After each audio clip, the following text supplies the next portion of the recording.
자, 오늘 수업은 작년도 2회 시험이에요. 2016년도 6월 25일 날 시행했던 2회 문제입니다. 지난 시간에는 이제 우리 교재에 없었던 새로운 문제를 하나 설명을 드렸고요. 문제를 그러니까는 어떻게 공부하시는 거냐면 사실은 옛날부터 새로운 문제를 보시는 게 좋아요. 지금 우리 새로운 문제부터 보는 거잖아요. 이 책의 순서가 이렇게 되어 있는데 또 어느 책은 이 출판사에서 나온 책 중에는 옛날 문제가 먼저 나오고 새로운 문제가 뒤에 있는 것도 있어요. 약간 순서가 다른데 왜 제가 옛날 문제부터 보세요라고 하냐고 하면은 과거에 문제가 나왔는데 그 이후에 그 문제가 또 나올 수 있잖아요. 이제 그런 거를 느껴보시라고 하는 거죠.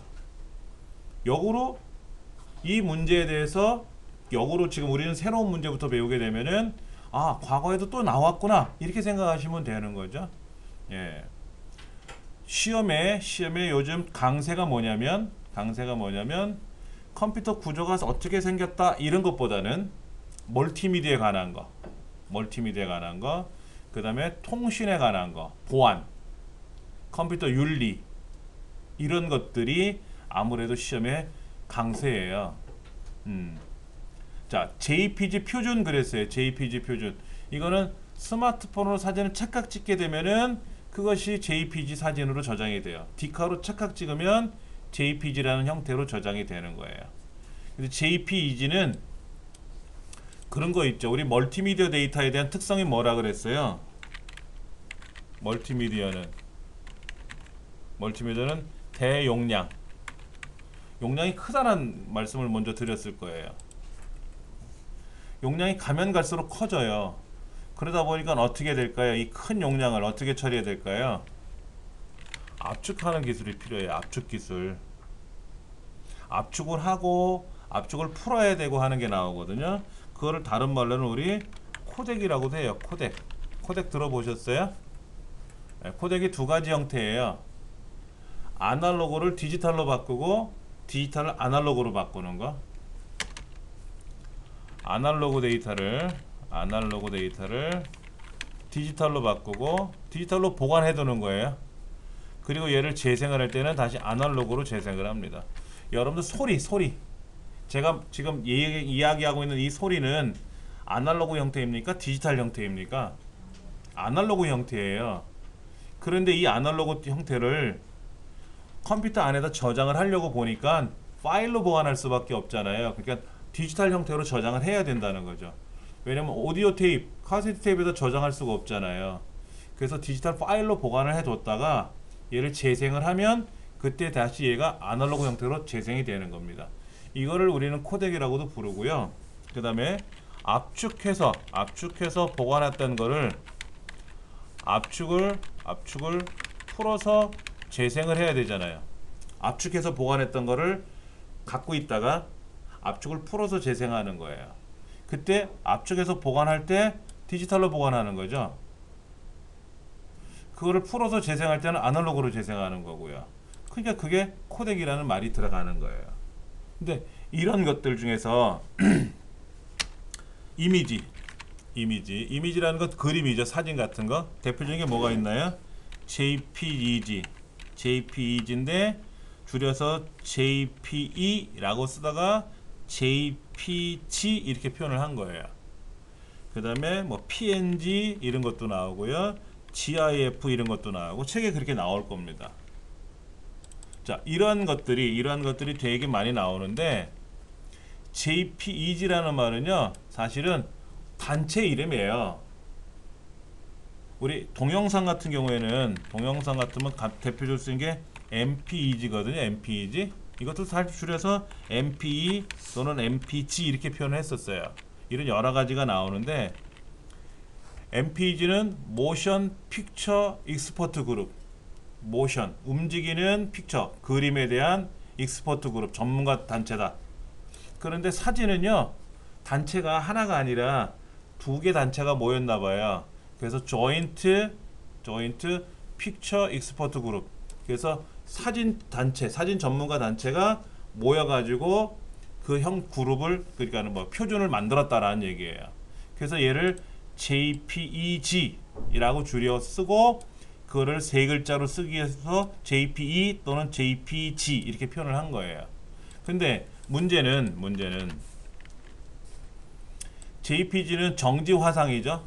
사진 얘를 압축을 해서 보관을 하는데 손실 압축 방식이 있고 비손실 압축 방법이 있어요. 손실 압축 방법하고 비손실 압축 방법이 약간 차이가 납니다. 여기 보면 손실 압축이라는 게 있고 비손실, 무손실 압축이라는 게 있는데 혹시 이런 사진 보신 적 있어요? 요거 약간 번진 듯한 느낌이야? 우리가 어떤 사진을 받아봤는데 사진이 이렇게 번지르르하게 여기 색깔이 막 이렇게 울트라불트라 이렇게 막 번진 것처럼 느낌이 있잖아요. 이게 손실 압축이에요. 손실 압축. 원본 사진은 왼쪽 건데 이거를 압축하는 과정에서 손실이 발생하다 보니까 주변의 색깔이 이렇게 베리더라 이거지. 벽지 바랜 것처럼. 이렇게 처리되는 과정이 있더라 하는 거예요. 그것이 손실 압축이고 비손실 압축 방법도 있어요. 그런데 비손실 압축 방법을 이용하려면 시간이 오래 걸립니다. 착각 찍고 나면 그 찍은 그림이 컴퓨터 안에 카메라 안에 저장이 돼야 될 거 아닙니까? 저장되는 시간이 오래 걸리더라. 그래서 손실이 되더라도 빨리 저장을 시키자. 그래서 디카는 손실 압축 방법을 사용해요. 그 다음에 비손실 압축 방법을 사용할 수는 있지만 시간이 좀 걸리는 것도 있고 더 하나는 돈을 내야 돼요. 비손실 압축 방법을 사용하는 사용료를 내줘야 돼요. 사진 찍을 때마다. 그러니까 돈이 많이 들어가니까는 그냥 손실 압축 방법을 쓴 거고요. 이거를 가지고 우리가 포토샵이나 이거로 편집을 할 거 아닙니까? 편집해서 다시 저장할 때 JPG로 저장하면 어떻게 돼요? 손실이 또 이루어지잖아요. 손실받은 데이터를 고쳐서 저장하는데 손실이 또 발생할 수 있기 때문에 손실이 발생되지 않는 PNG 형태로 저장하면 어떻겠냐 이거지. PNG 형태로. PNG는 비손실 압축 방법이에요. 손실이 없어요. 그럼 아무래도 이게 낫겠죠. 근데 보기를 한번 보시면은 PNG에 비해서 품질이 매우 우수하다 그랬잖아요. 우수하진 않죠. 왜? JPG는 손실 압축 방법을 사용하다 보니까 당연히 품질이 떨어져요. PNG에 비해서. 대략 의미를 아시겠죠. 그렇죠? 요거는 우리 책자에 보면은 자세한 설명이 나와 있으니까 참고해서 보시고 해설은 탈랑 한 줄 써 있네. 예. 자, 그다음 2번. 멀티미디어 데이터를 효과적으로 검색할 수 있는 영상 압축 기법이래요. 전자상거래 뭐 이런 곳에 사용을 한다 그러는데 이게 MPG7이라고 하는 방식입니다. MPG7. 우리 해설을 보시면은 MPG1은 어떤 용도? CD. MPG2는 DVD 이런 데 사용을 하고요. MPG4는 어떤 경우에 쓴다 그랬어요? MIT 2000 환경에서 영상 정보 압축 전송 시 필수적인 요소로 인정받고 있다. 이렇게 돼 있어요. MPG4가요. 우리가 스마트폰으로 동영상 찍잖아요. 그게 MPG4예요. 그래서 IMT 2000 들어보셨어요? IMT 2000이라고 하는 용어요. 우리가 일반적인 전화를 걸거나 할 때 통신이 필요하지 않습니까? 그 통신이 IMT 2000이라고 보시면 돼요. 그 환경에 적합하게 만들어졌다. 즉 내가 스마트폰으로 동영상을 찍어서 찍은 동영상을 어떻게 해요? 유튜브에도 올려야 되고 카톡으로도 보내야 되고 밴드에도 올려야 되고 블로그에도 올려야 되잖아요. 스마트폰 상태에서. 그러려면 통신 환경하고 잘 맞아야 되겠죠. 그래서 스마트폰은 MPG4로 촬영이 되는 겁니다. MPEG-4 형태로. 예. 근데 요거는 다른 방식이에요. MP7은요. 웜. 바이러스라는 말이 있고요. 웜이라는 게 있어요. 그 다음에 뭐 해킹 툴이라는 것도 있고요. 여러 가지 안 좋은 형태가 있습니다. 그런 걸 통틀어서 우리는 악성 코드라 그래요. 악성 코드. 과거에는 바이러스라는 용어 하나만 사용했었어요. 그런데 가면 갈수록 종류가 다양해지기 시작한 거예요. 그래서 다 악성 코드라고 부르고 바이러스하고 웜을 구분해 놨는데 바이러스는 특성이 뭐예요? 자기 은폐, 자료 파괴, 자료를 파괴해요. 내 컴퓨터에 들어있는 자료를 파괴합니다. 프로그램들을 지우기도 하고 프로그램은 지워지지 않지만 작동되지 않게끔 안 좋게 변형을 시키기도 하고 자기는 숨어 있어요. 숨어 있다가 언제 모르게 있다가 바이러스가 탁 작동이 돼서 괴롭히는 거예요. 웜은 뭐냐면 자료를 파괴시키지는 않아요. 단지 자기 자신을 증가시켜요. 근데 바이러스는 프로그램이거든요. 보이지 않는 프로그램인데 모든 프로그램은 다 주기억 장치에서 사용됩니다. 주기억 장치 용량이 작으면 프로그램 작동되기가 되게 어려워요. 그런데 이 웜은 프로그램이기 때문에 자기 자신을 계속 늘려요. 용량을. 그러면 주기억 장치 공간이 부족해지니까 어떻게 될까요? 컴퓨터가 퍽 하고 꺼져요.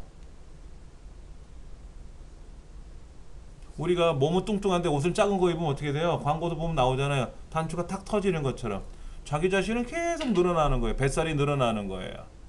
근데 환경은 어때요? 한정되어 있죠. 그러면 어떻게 됩니까? 뻥 하고 그냥 터지는 거예요. 그리고 껐다 키게 되면은 또 자기 자신을 계속 증가시켜서 컴퓨터가 또 멈춰버리게 만들고 그렇게 하는 것이 바로 웜이라는 겁니다. 웜. 근데 트로이 목마는요. 트로이 목마는 바이러스예요. 몰래 숨어 있다가 어떤 시기가 되면 나타나서 괴롭히는 거죠. 답은 트로이 목마라고 보셔야 돼요. 분산 서비스 거부 공격 들어보셨나요? 디도스 공격이라고 하는 거. 디도스. 예. 그래서 이 디도스 공격을 받으면은 이런 거예요. 그게 좀비 바이러스라고도 보통 불러요. 좀비 바이러스. 거기에 감염이 된다 그러는데 그러면 얘네들이 계속 어디를 공격을 해요. 근데 어떻게 공격하냐면 접속을 해요. 중부여성발전 홈페이지에 계속 접속을 해요. 근데 몇 대가 접속하냐? 10명이 접속하고 100명이 접속하는 게 아니라 100만 명, 1000만 명이 접속을 해요. 근데 우리 중부센터는 100만 명씩 들어올 공간이 없거든요. 많아봤자 제 생각에는 10,000명이 들어올래나? 근데 그 최대치보다 너무 더 많은 사용자가 접속을 하게 되면은 서버가 멈춰버려요. 그러면 정작 사용하고 싶은 사람은 사용을 못하겠죠. 그것이 분산 서비스 공격 이런 것들입니다. 답은 트로이 목마라고 보시면 되고요. 자, 그 다음 매크로가 감염되면 매크로가 사용되면 감염되는 거 그랬어요. 매크로 바이러스죠. 우리 엑셀에도 매크로를 사용하지 않습니까? 그래서 그 매크로에 보안 설정을 하게 되게끔 되어 있잖아요. 매크로 바이러스입니다. 아래 한글도 매크로 있어요. 아래 한글도 매크로 있습니다. 5번 인트라넷. 인터넷과 네트워크를 합한 거예요. 우리 여기 중부센터에 이제 2, 4분기 내년도 이제 올해 4월달 강좌를 이제 3월달 되면 수강 신청이 가능할 거란 말이에요. 그럼 어떻게 수강 신청해요? 여기 센터에 와서 줄 서 갖고 신청해요? 아니면 집에서 편안하게 인터넷으로 신청해요? 인터넷으로 하지 않습니까? 과거에는요. 여기 와서 신청했단 말이에요. 여기 와서 번호표 쭉 받아가지고 여기서 신청하는 거예요. 왜? 여기 네트워크, 중부센터 네트워크가 인터넷하고 연결이 안 된 거예요. 자체 네트워크로만 끝난 거예요. 그런데 어떻게 됐어요? 지금은요. 인터넷이 다 연결되어 있잖아요. 그래서 그걸 인트라넷이라고 하는데 핸드폰, 노트북과 같이 단말장치 근거리 무선 접속 이건 뭐예요? 이거 뭐예요?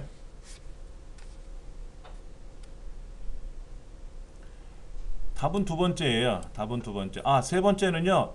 엑스트라넷이라 그래. 엑스트라넷.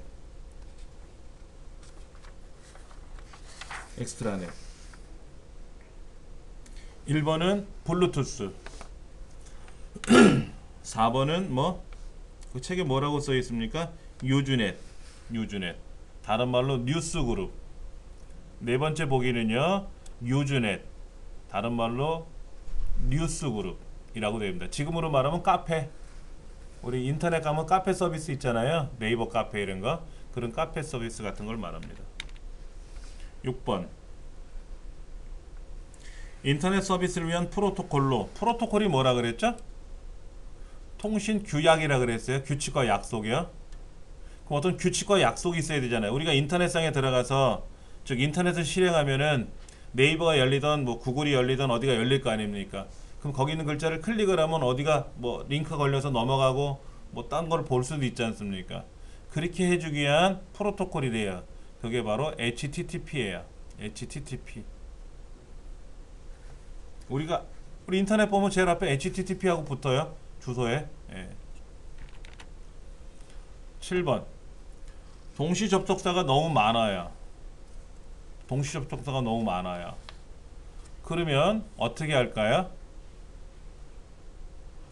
접속자를 분산시켜야 되겠죠? 자, 예를 들면 이런 거예요. 상암동 월드컵 경기장에 축구 경기를 보러 가는데 매표소가 한 군데예요. 그러면 굉장히 많은 사람들이 줄을 서서 기다리겠죠. 그러니까 너무 힘들어요. 경기 끝나고 나야 입장할 것 같아. 그래서 어떻게 합니까? 매표소를 여러 개를 만들죠. 그러면 굉장히 많은 사람들이 동시에 사용할 수 있을 거 아닙니까? 그거예요. 그래서 여기저기에다가 동일한 내용을 똑같이 만들어 놔요. 그걸 우리는 미러 사이트라고 해요.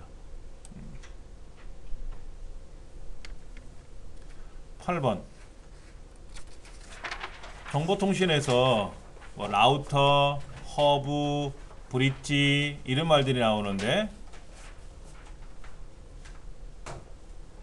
디지털 신호를 아날로그 신호로 변환해서 전송하고 다시 그 아날로그 데이터를 원래인 디지털 신호로 바꿔주는 전송 장치는 뭐 하는 거예요? 이거는요? 모뎀이죠, 모뎀이에요. 모뎀을 설명해 놓은 거예요.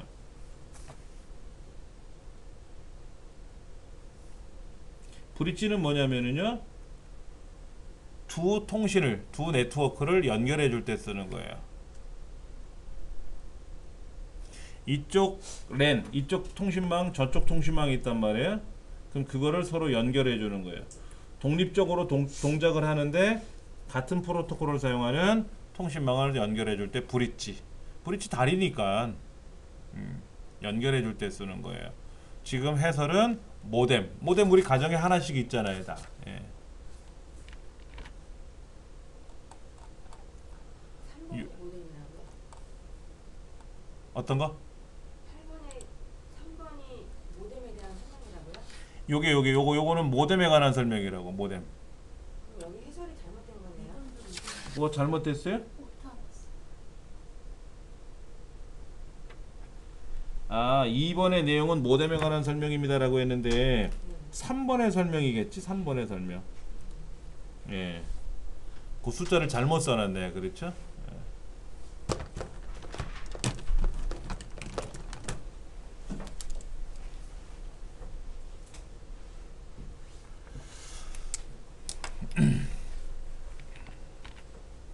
유틸리티. 여러분 곰플레이어 이런 거 써보셨죠? 동영상 재생하는 프로그램 뭐 RC, R집 이런 거 써보셨잖아요. 압축하고 하는 거예요. 그렇죠. 그런 걸 유틸리티라 그래요. 그래서 지금은 이런 유틸리티 사용법에 대한 수업을 안 하는데 과거에는 많이 했었어요. 유틸리티만 따로 모아서. 그러니까 종류가 굉장히 많잖아요. 여기 한번 볼까요? 시작 버튼 눌러보면은요, 일단 가장 먼저 사용하는 게 R집, 뭐 그 다음에 네이버에 가도 뭐 그림 보는 거 있고 네이버 백신도 있고 뭐 종류가 많죠. 그렇죠? 예, 이런 것들을 여기 알툴즈에 가보면 RC 뭐 사진 편집하는 거 이런 것들, 뭐 포토스케이프 사진 편집하고 이런 것들 되게 많아요. 이런 것들은 다 뭐라고 부르냐면은 유틸리티라 그래요. 그래서 그 유틸리티만 따로 수업을 하기도 해요. 근데 유틸리티 강좌 그러면 유틸리티가 뭐지? 그 말을 몰라서 또 공부를 못 하시는 경우도 있어요. 내용을 보면 아 그거였는데 라고 하는데, 예. 그 답은 해설 나와 있는 대로 보시면 되고요. 예.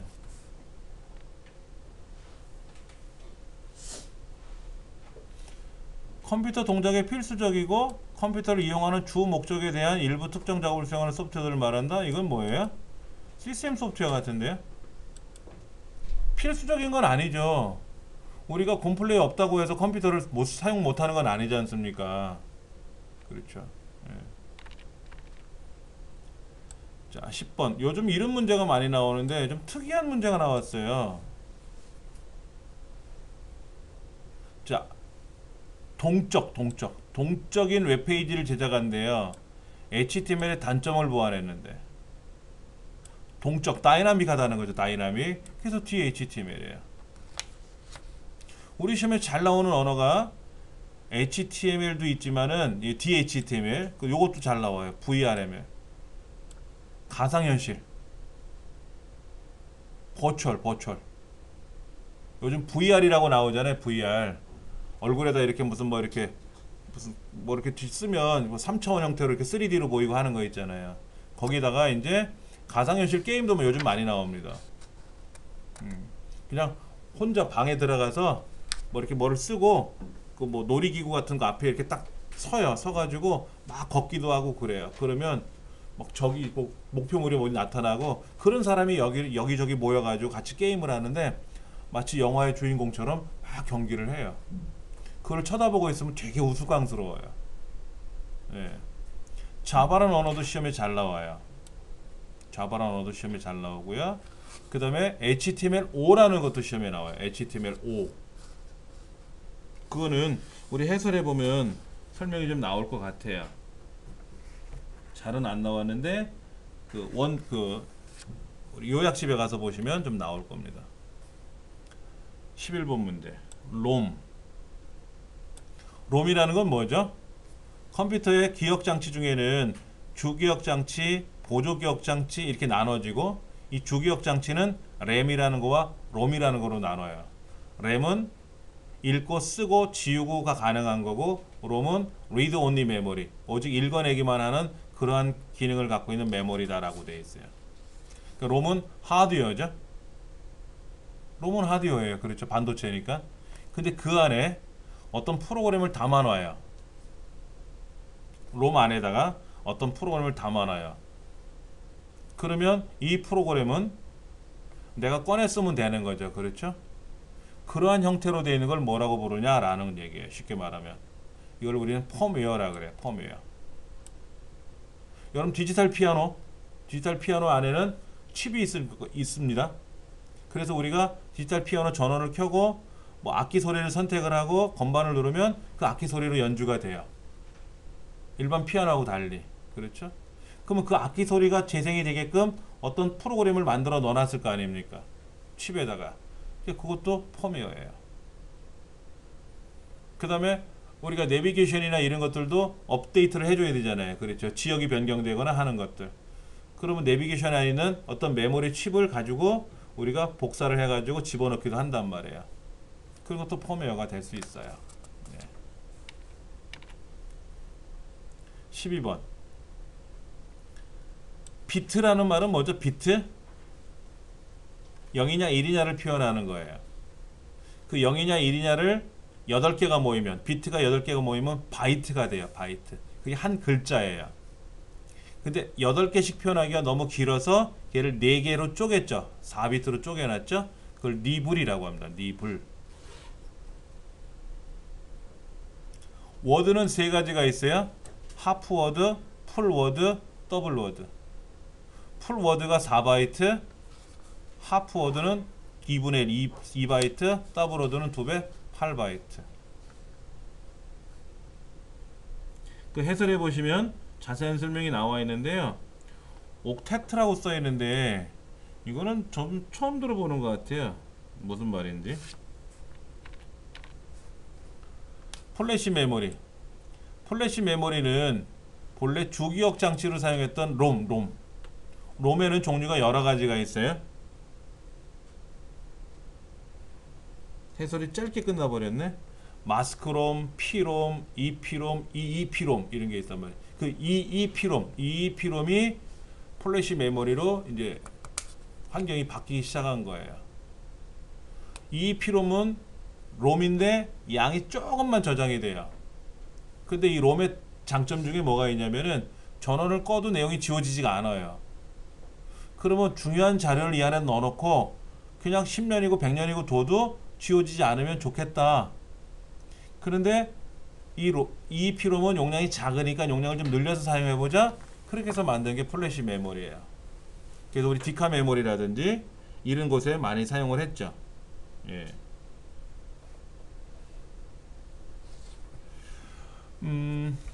이 필름의 일종이다. 비휘발성. 비휘발성이 뭐 하는 거라 그랬죠?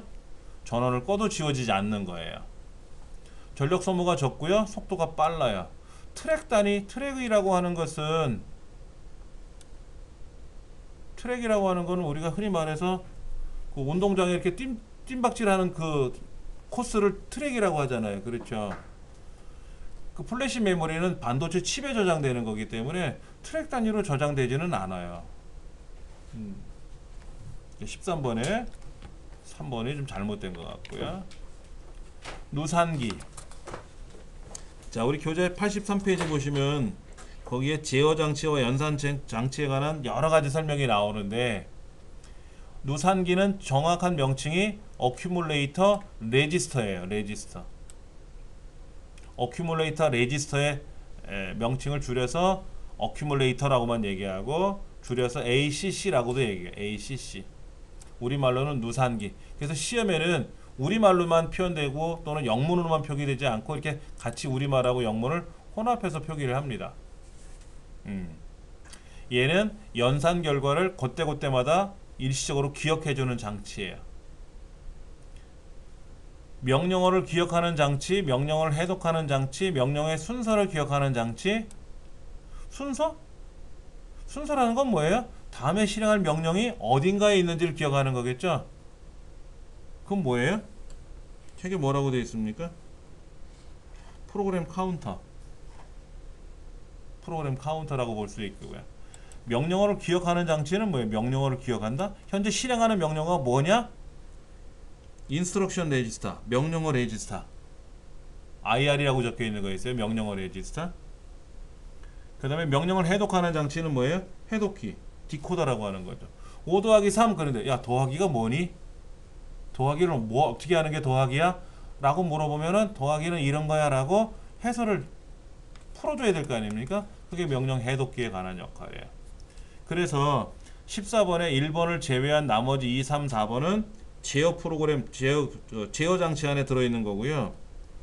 이 어큐뮬레이터 레지스터 누산기는 어디 소속이에요?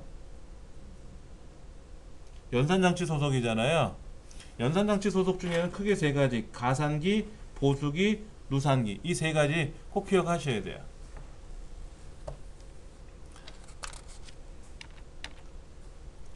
복원 기능. 컴퓨터에 문제가 발생했어요. 모르고 내가 프로그램을 설치했어요. 어떤 A라는 프로그램을 설치했어요. 그래서 그런지 그 프로그램 때문에 컴퓨터가 되게 느려졌어요. 원인은 그거 하나밖에 없는 것 같아요. 그러면 남들은 그러죠. 야 그럼 프로그램 삭제라고 하죠. 근데 삭제하더라도 어떻게 돼요? 그로 인해서 다른 파생적인 문제가 생긴 거죠. 가장 좋은 건 뭡니까? 프로그램을 설치하기 이전 상태로 되돌아가는 거죠. 그렇게 되돌리는 기능을 복원 기능이라고 그래요. 전 상태로 되돌아가는 거예요. 자, 시스템 복원할 때 윈도우즈 업데이트한 것도 복원이 돼요. 내가 윈도우 업데이트를 했단 말이야. 그 업데이트하고 나서 컴퓨터가 이상해진 것 같아. 근데 그 업데이트를 해제하려고 들어가니까 시간이 오래 걸려. 그럼 전원을 켜자마자 안전모드라는 곳으로 들어갈 수 있어요. 안전모드. F8번 누르면 메뉴판이 떠서 안전모드라는 곳에 들어가서 거기서 복원을 해도 돼요. 그러면 어제 날짜 이전 상태로 업데이트를 복원을 해주면은 업데이트한 이전 상태로 되돌아갈 거 아닙니까? 그러면 정상적으로 잘 작동된다. 근데 문제는 오늘 내가 뭐를 저장해 놨어. 근데 어제 상태로 돌아간대. 그러면 오늘 저장한 작업은 어떻게 된다? 그대로 둬요. 이건 환경이 바뀌는 거지 내가 오늘 저장했다고 한 데이터가 어제 날짜로 돌아간다고 해서 어제 환경으로 가니까는 오늘 입력한 데이터는 사라진다? 그런 거는 없어요. 즐겨찾기 해놓은 거라든지 내 문서에 있는 자료들은 전혀 건들지 않고 환경만 바뀐다. 16번 에어로 피크. 에어로 기능이라는 것이 윈도우 7에 새로 들어왔어요. 에어로 기능이 굉장히 많습니다. 예. 자, 1번은 뭐 하는 거예요? 파일이나 폴더에 상관없이 그거를 구성하고 처리할 수 있게끔 해주는 기능, 라이브러리라 그래요. 라이브러리. 라이브러리라는 것도 윈도우 7 이전에는 없었는데 윈도우 7에 라이브러리 새로 들어왔어요. 그래서 이것도 헷갈려요. 자, 요거 한번 볼게요. 두 번째. 제가 화면 밑에요. 뭘 갖다 대면 밑에 뭐가 보이죠? 현재 메모장 하고 있다는 게 보여요. 자, 다시 제가 파워포인트 자료가 여기 뭐가 있다고 하는데 쓱 갖다 대면 왜 일로 안 가지? 자, 여기 보이고 있죠? 마우스를 띄면 원래 자료로 돌아가고요. 그 다음에 요 밑에 오른쪽 끝에 바탕화면 보기라고 하는 항목이 있어요. 거기다 마우스를 갖다 대면은 사실은 얘가 다 내려가야 되는데, 누르면 내려가긴 내려가요. 이렇게 내려가는데 누르지 않고도 사실은 내려가 줘야 되거든요. 에어로피크 기능을 정지시켜 놨나 봐요. 이걸 클릭하면 나타나는 건데, 에어로피크 기능을 사용하게 되면 컴퓨터가 성능이 안 좋은 컴퓨터들은 잘 안 되거든요. 그래서 그걸 정지시켰나 봐요. 다른 반에서. 그래서 에어로피크 기능이 좀 멈춘 것 같은데, 모든 창을 최소화할 필요 없이 마우스를 쓱 갖다 대기만 해도 밖에 있는 창이 보일 수도 있고 하는 것들, 그런 에어로 기능들이 나와 있어요. 에어로 피크도 있고요. 그 다음에 이런 것도 있어요. 자, 얘를 마우스로 흔들 거예요. 제가요. 다 숨었죠? 다시 얘를 흔들면 다시 나타나요. 그러니까는 우리가 어떤 작업을 이렇게 하다가 얘도 있고 계산기 같은 걸 하나 꺼내놓고 한번 본다고 생각해 보세요. 계산기를 흔들면 다 숨어요. 다시 흔들면 다 나타나요. 이런 기능도 있어요. 이걸 에어로 쉐이크라 그래. 쉐이크. 흔들어 주세요 하는 거죠. 예, 그런 기능도 있어요. 자, 그 다음 접근성이라는 건 뭐 하는 겁니까? 몸이 불편하신 분들이 컴퓨터를 잘 사용할 수 있게끔 접근이 용이하게끔 만들어준 기능이 접근성 센터예요. 그래서 시각적으로 불편하신 분들이 돋보기 기능을 이용해서 글자를 확대해서 본다든지 이런 것도, 또 시각적으로 색약이나 생명인 분들을 사용하는 고대비 설정이라든지 이런 것들을 이용할 수가 있는데, 자녀보호 설정이란 기능은 있습니다. 설명은 맞아요. 근데 이거는 접근성에 있는 건 아니에요. 제어판 안에 자녀보호 설정이란 기능도 있고 설명도 정확히 맞춰놨는데, 그거는 사용자 계정 기능에 있는 거예요. 사용자 계정 기능. 접근성에 있는 기능이 아니고요. 예. 18번. 하드웨어 장치의 설치나 드라이버 확장 시 사용자의 편의를 돕기 위해 사용자가 직접 설정할 필요 없이 윈도우가 자동으로 인식하게 하는 기능. 자, USB 메모리 꽂으면 어떻게 된다? 자동으로 인식하잖아요. 그걸 PNP, 플러그 앤 플레이 기능이라고 하는 거죠. 핫 플러그인은 뭐 하는 거예요? 핫 플러그인은 전원이 켜져 있는 상태에서 기기를 꼈다 뺐다, 연결했다가 분리시켰다 할 수 있는 기능. 원격 지원은 뭡니까? 난 서울에 있는데 부산에 있는 친구가 전화가 왔어요. 야, 내 컴퓨터 좀 봐줘. 왜? 내 컴퓨터가 이상이 있어. 나 부산 못 내려가. 아니, 거기서 원격으로 해줘. 그러면 말은 쉬워요. 절차가 복잡해요. 왜냐면 저쪽 부산에 있는 친구가 서울에 있는 친구한테 원격을 요청해야 되잖아요. 요청을 하기 위해서는 요청서를 보내줘야 돼요. 요청서를 본인이 만들어서 보내줘서 그거를 전자표를 보내서 보낸다든지 해서 받으면 그걸 가지고 내가 요청서에 의해서 들어가서 보는 거예요. 그러니까 되게 어려우니까는 삼성전자나 이런 서비스 센터에서는 홈페이지에 들어가면 원격 요청하는 항목이 있단 말이에요. 그러면 거기에서 자동으로 지원이 되게끔 그런 걸 세팅해 놨죠. 대학도 그래요. 대학도 사이버 대학이나 일반 대학에도 원격 요청하는 데가 따로 있더라고요. 컴퓨터에서 사용하는 일반 하드디스크에 비하여 하드디스크, 영어로는 HDD라 그러죠. 그러니까 두 번째 HDD는 답이 아니에요. 그 하드디스크에 비해서 속도가 빠르니까는 HDD는 아니죠. 그렇죠? 그럼 뭐냐? 바로 SSD다. SSD. 그 플래시 메모리. 플래시 메모리를 용량을 크게 해서 만들어진 저장 장치를 SSD라 그래요. 하드디스크는요.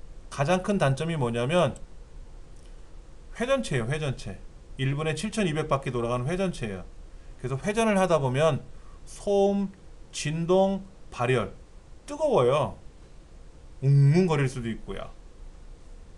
그래도 노트북, 요즘 가벼운 노트북에다가 저렇게 고속의 하드디스크를 탑재해서 작동을 시키면 노트북이 가만히 있지 않고요. 드르르르 하고 떨린단 말이에요. 그럼 떨리면 고장날 수 있어요. 듣기도 싫고요. 그래서 무겁고 또 쇳덩어리라 무겁고. 그래서 그거를 반도체에다 집어넣고 연결하면 어떻게 했느냐? 열도 덜 나고 소음도 없고 진동도 없고 가볍고 많이 쓰이죠. SSD. 그 다음 문제. 올바른 PC 관리에 관한 설명이다. 그런데 PC는 평평한 곳에 둬야 돼요. 삐딱하니 둬도 안 되고요. 흔들림이 있는 곳에서 둬도 안 돼요. 그래서 컴퓨터를 설치해놨는데 얘가 이렇게 흔들어 보면 덜렁덜렁거리면 어디 위험한 거예요. 왜? 안에 하드디스크가 회전체가 있다 그랬잖아요. 그러니까는 덜덜덜덜 거릴 수 있어요. 자, 컴퓨터를 이동하거나 부품을 교체할 때는 전원을 꺼야 된다 그랬어요. 왜? 핫 플러그인 기능이 지원이 안 되는 게 많거든요. 그 다음에 이 안에 먼지가 쌓이지 않도록 청소를 해줘야 돼요. 그래서 어떤 경우는요, 컴퓨터가 고장이 났대요. 전원을 끄면 좀 이따 바로 꺼진대요. 그래서 이상하다. 그럼 가져와 보세요. 그래서 뚜껑을 열어봤더니 팬이 돌아가거든요. CPU가 열이 많이 나니까 그걸 방열판이라는 게 있어요. 우리 환풍기처럼. 근데 환풍기 안에 먼지가 꽉 찬 거예요. 그러니까 돌지를 않아요. 그러니까 열은 나는데 열을 밖으로 빼내질 못하니까는 컴퓨터가 일정 시간 작동이 되고 나면 열 때문에 꺼지는 거예요. 청소만 해줬더니 잘 돌아가는 거죠. 그렇죠? 자, 세 번째는 왜 그러냐? 왜 이게 틀렸느냐? 하드디스크에다가 보관을 해두면 바이러스 감염에 치명적일 수가 있어요. 그래서 중요한 데이터들은 다른 곳에다, 내 컴퓨터 안에 말고 다른 곳에 보관해 둬야 돼요. CD나 DVD나 아니면 외장 하드 같이 항상 연결되어 있지 않은 곳에다가 보관해 두는 것이 좋은 방법인 거죠. 네. 자, 엑셀 부분 들어갑니다. 자동 필터. 필터는 뭐 하는 거라 그랬죠? 걸러내는 게 필터죠. 근데 자동 필터와 고급 필터가 있는데 한번 여기 보기를 보시면은 워크시트의 다른 영역으로 결과를 생성할 수 있다라고 했는데 이거는 고급 필터에 쓰는 거잖아요. 자동 필터는 그 자체에서만 걸러내는 거고요. 그렇게 걸러낸 결과를 따로 출력해 주는 거는 고급 필터에서 해주는 거죠. 그래서 틀린 것 같아요. 그 다음에 레코드 단위, 줄 단위로 표시가 된다 하는 건 맞는 말이고요. 부분합을 실행했어요? 이건 뭐죠? 평균 최대값 먼저 계산하고 평균 나중에 계산했네요. 그렇죠. 최대값을 먼저 계산하고 평균을 나중에 계산했는데 지금 교통행정과만 보고 있는 것 같아요. 교통행정과만. 나머지 보건사업과나 사회복지과나 여기는 다 축소를 시켜놨어요. 자, 일단 1번 누르면 뭐가 돼요? 여기 보셔야 돼요. 여기 1번, 2, 3, 4가 있는데 앞에 있는 1번을 누르면 전체 요약, 즉 요거만 나와요. 1번 누르면 요거만 나와요. 지금은 2번 누른 거예요. 2번 눌러놓은 거예요. 2번 누르면 뭐다? 그룹별로 나와요. 하여튼 제일 끝에 숫자 4번을 누르면, 끝에 숫자 4를 누르면 개별적으로 다 나와요. 모두 표시가 돼요. 근데 여기는 앞에 있는 2를 누르면 전체가 표시된다고 설명을 해놨어요. 모든 정보 데이터를 표시하려면 큰 숫자, 끝에 있는 숫자를 눌러야 돼요. 1, 2가 있으면 2 눌러야 전체가 나오고 1, 2, 3 있으면 3을 눌러야 전체가 나오고 1, 2, 3, 4, 5가 있으면 5를 눌러야 전체가 나와요. 모두 나오는 거예요. 1번은 제일 앞에 있는 숫자를 누르면 그냥 축소가 돼서 나온다. 그래서 2번이 틀렸다. 이런 유형의 문제는 부분합뿐만 아니라 다른 데서도 나올 수 있어요. 예. 자, 지금 이길순이라는 이름이 적혀있는 A의 네 번째 셀에 여기 이렇게 메모를 넣었어요. 장학생이란 글자가 보이는 것 같아요. 지금 이 메모를 어떻게 삭제하면 됩니까? 이길순이란 데이터 A 네 번째 셀에 가서 오른쪽 버튼 누르고 삭제 또는 딜리트 키 누르면 내용만 삭제가 되잖아요. 우리 딜리트 키 누르면 내용만 삭제가 돼요. 아니면 메모 삭제를 해야죠. 메모 숨기기 한다고 해서 메모가 삭제되는 건 아니죠. 메모를 지우는 작업을 하는 건데 메모가 있는데 숨겨라 하면 메모가 숨어 있는 거지 사라지진 않아요. 그렇죠. 자동 채우기 해더라도 메모는 그대로 있습니다. 그래서 모두 지우기 하면 어떻게 돼요? 내용도 지우고 메모도 지우고 서식도 지우고 다 지울 때 쓰는 거죠. 백스페이스 누르면 어떻게 돼요? 백스페이스 누르면 글자가 지워져요. 글자만 지워져요. 근데 백스페이스 누르고 엔터를 쳐야 지워지고요. 딜리트 누르면 그냥 지워지고요.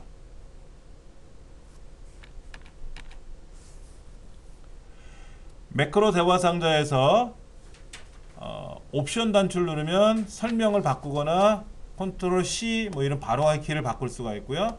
편집 단추 누르면 매크로 내용을 고칠 수 있고 매크로 이름을 고칠 수가 있어요. 한번 보여드린 것 같은데 이거는 자 여기 나왔네요.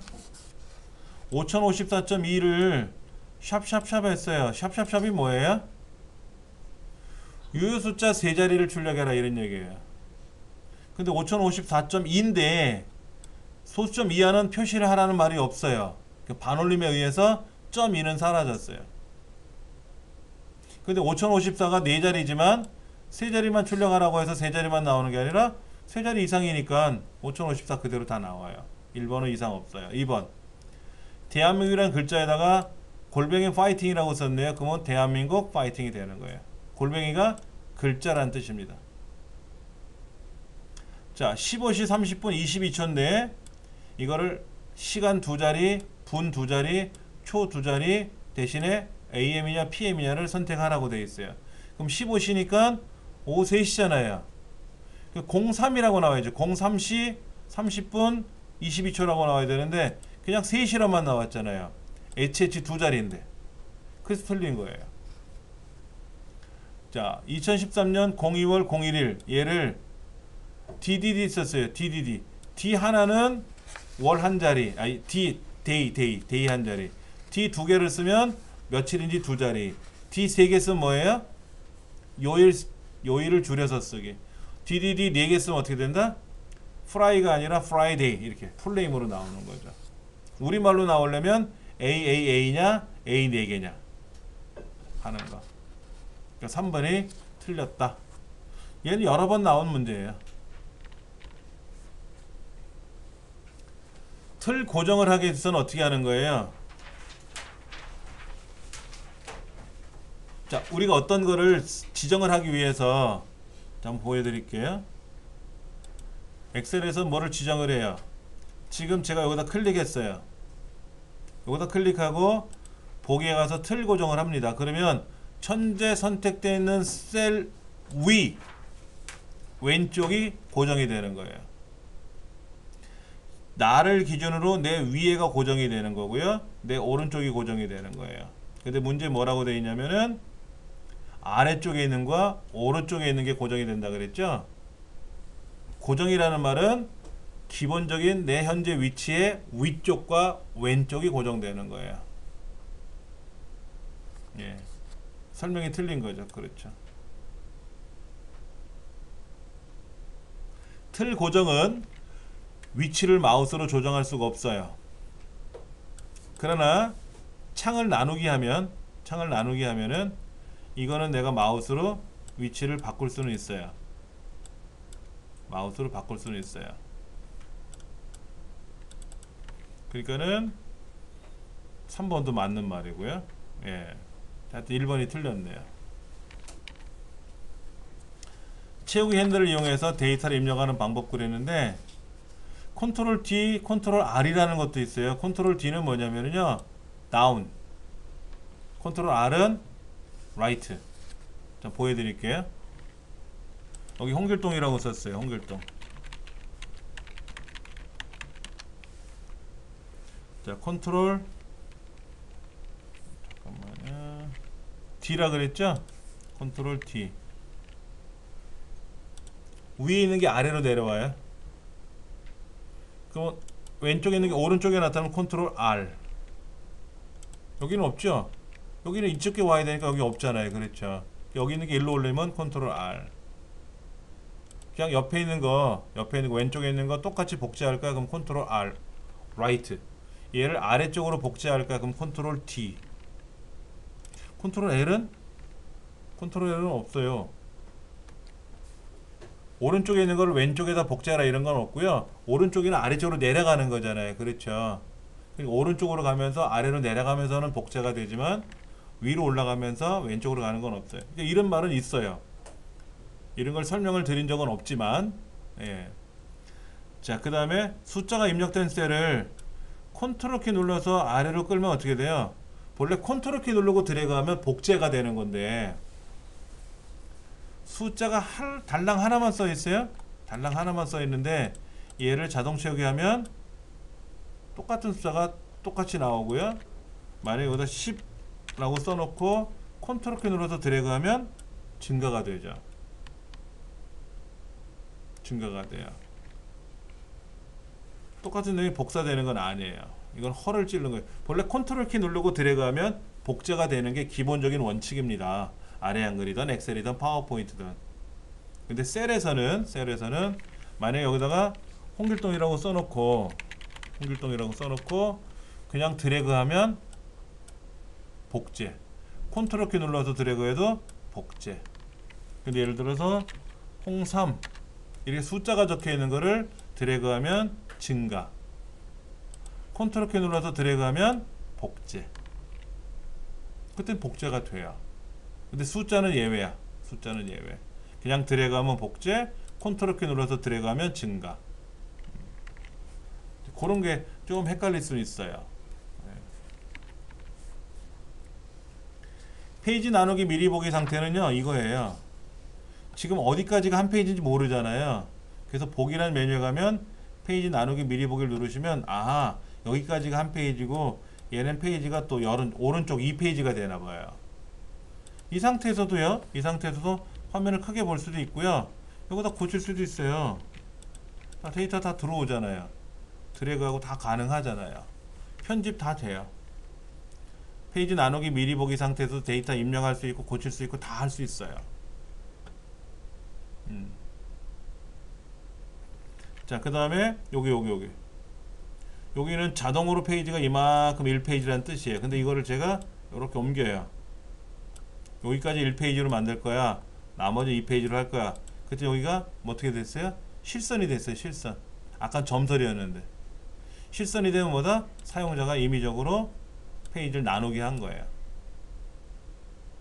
자동으로 페이지가 되면 얘가 점선이 돼요. 파선. 짠짠짠짠 파선. 예. 근데 이거는 외운다기보다도 실습을 해보시면 이해가 되시는데 사실은 이론적인 시험에 나오는 내용을 다 실습해서 시험 보러 가는 사람 없어요. 저도 어쩔 때는요, 난 한 번도 안 해봤는데 많아요, 이런 게. 근데 그거 말고도 답을 만들어낼 수 있는 보기들이 여러 개가 있거든요. 그 중에서 골라봐야 돼요. 그 중에서. 그러니까 경험이 많지 않으면 어떻게 돼요? 고를 게 없겠죠. 그때는 어떻게 돼요? 찍는 거지. 연필 굴려가면서. 그러니까 좀 어색한 거죠, 사실은. 예. 자, 이거는 뭘까요? 이어먼스는 함수를 썼어요. 이어먼스는 뭐냐면 end of months라 그래서 요 뒤에 컴마 1 썼죠? 뒤에 두 번째가 어딥니까? 이 1980년 12월 08일인가요? 그렇죠. 그러면 얘를 지금 1980년 12월 08일에 1개월 후라는 뜻이 1개월 후. 1개월 후면 어떻게 돼요? 1981년 1월이죠. 1월이잖아요. 이어 먼스는 뭐냐면 그 달의 마지막 날짜. 그러니까는 1980년 12월 8일에 1개월 후야. 1개월 후. 콤마 1 썼으니까 1개월 후인데 그 1개월 후가 되는 그 달의 마지막 날짜. 그러니까는 81년 1월로 넘어가서 그 1월 달의 마지막 날이니까는 1월 31일 되는 거예요. 예.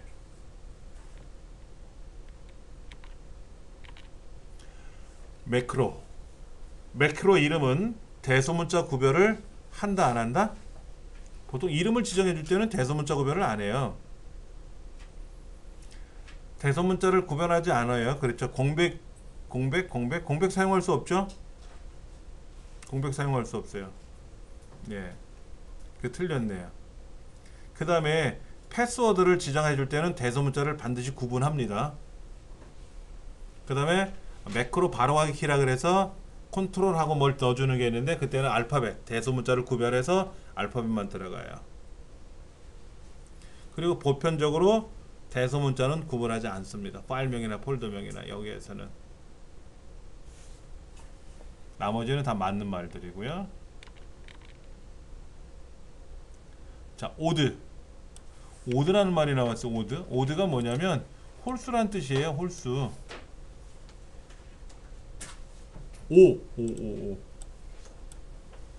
오가 홀수잖아요. 2분은 뭐냐면은요. 짝수예요. 짝수. 2분이 짝수예요. 그러니까 5 이후에 나오는 짝수가 뭐니? 6이고 4 이후에 나오는 홀수가 뭐니? 5가 되는 건데 자, 이게 헷갈리죠? 이게 헷갈려요. 처음 보시는 함수일 수도 있으니까는.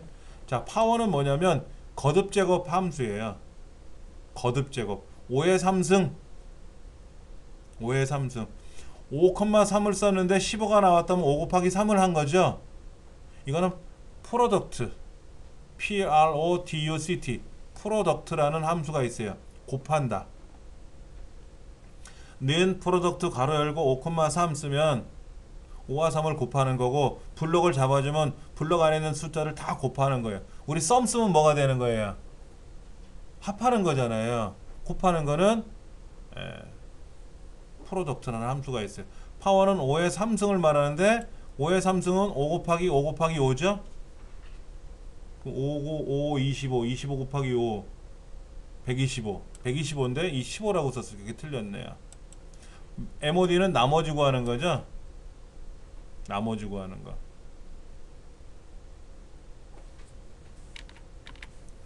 자, 썸. A의 세 번째 셀서부터 A의 아홉 번째 셀까지를 더하라 그랬어요. 합을 구하라 그랬는데 콜론이 빠졌네. 그럼 A3, A9라는 셀 주소는 아니죠? A의 39는 셀 주소고 A의 300번째도 셀 주소지만 A3, A9는 셀 주소가 아니에요. 뭐예요? 그냥 이름이에요. 이름. 근데 그런 이름을 지정하지 않으면 뭐라 그래요? 그런 이름 몰라. 샵 네임 에러가 나오는 거예요.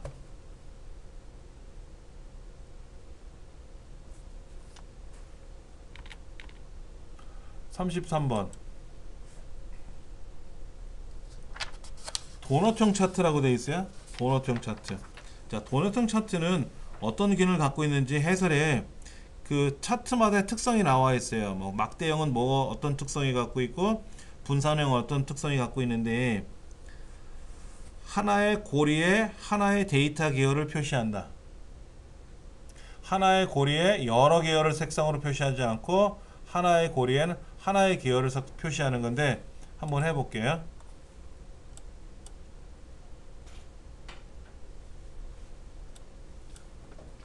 차트 문제를 한번 볼게요. 지금 차트로 쓰기가 여기 있다. 이거하고 요렇게 제가 한번 넣어 볼게요. 삽입해 가서 도넛형을 한번 넣어 볼 거예요. 도넛형. 자, 여기 어떻게 나왔는가 한번 결과를 보시면 아실 건데요. 자, 차트를 좀 크게 보여드리기 위해서 자, 이렇게 했어요. 자, 지금 이게 뭐죠? 제가 겉에 있는 거 선택했어요. 총점이에요. 총점. 앞에 있는 건 뭐냐면요, 앞에 있는 거는 아까 국어 점수였나요? 중간고사 점수네요. 중간고사 점수, 이걸 계열이라고 하죠. 기말 점수 계열이라고 하죠. 과제 계열이라고 하죠. 어떻게 되나 보세요. 지금 중간고사 계열이에요. 중간고사 계열. 중간고사 안에 도자기부터 나자윤치까지 쭉 여러 학생들이 한꺼번에 보이고, 마지막은 총점 계열이에요. 총점 계열. 총점 계열이에요. 계열이 총점이라고 써 있어요. 그 안에 요소가 이만큼 들어있다라는 거죠. 그러니까 문제에서 말하는 하나의 고리, 하나의 고리에는 하나의 계열을 표시해 주는 거죠. 여러 개 계열이 아니라 하나의 계열을 보여주는 거예요. 그러니까 요것 때문에 틀린 거예요.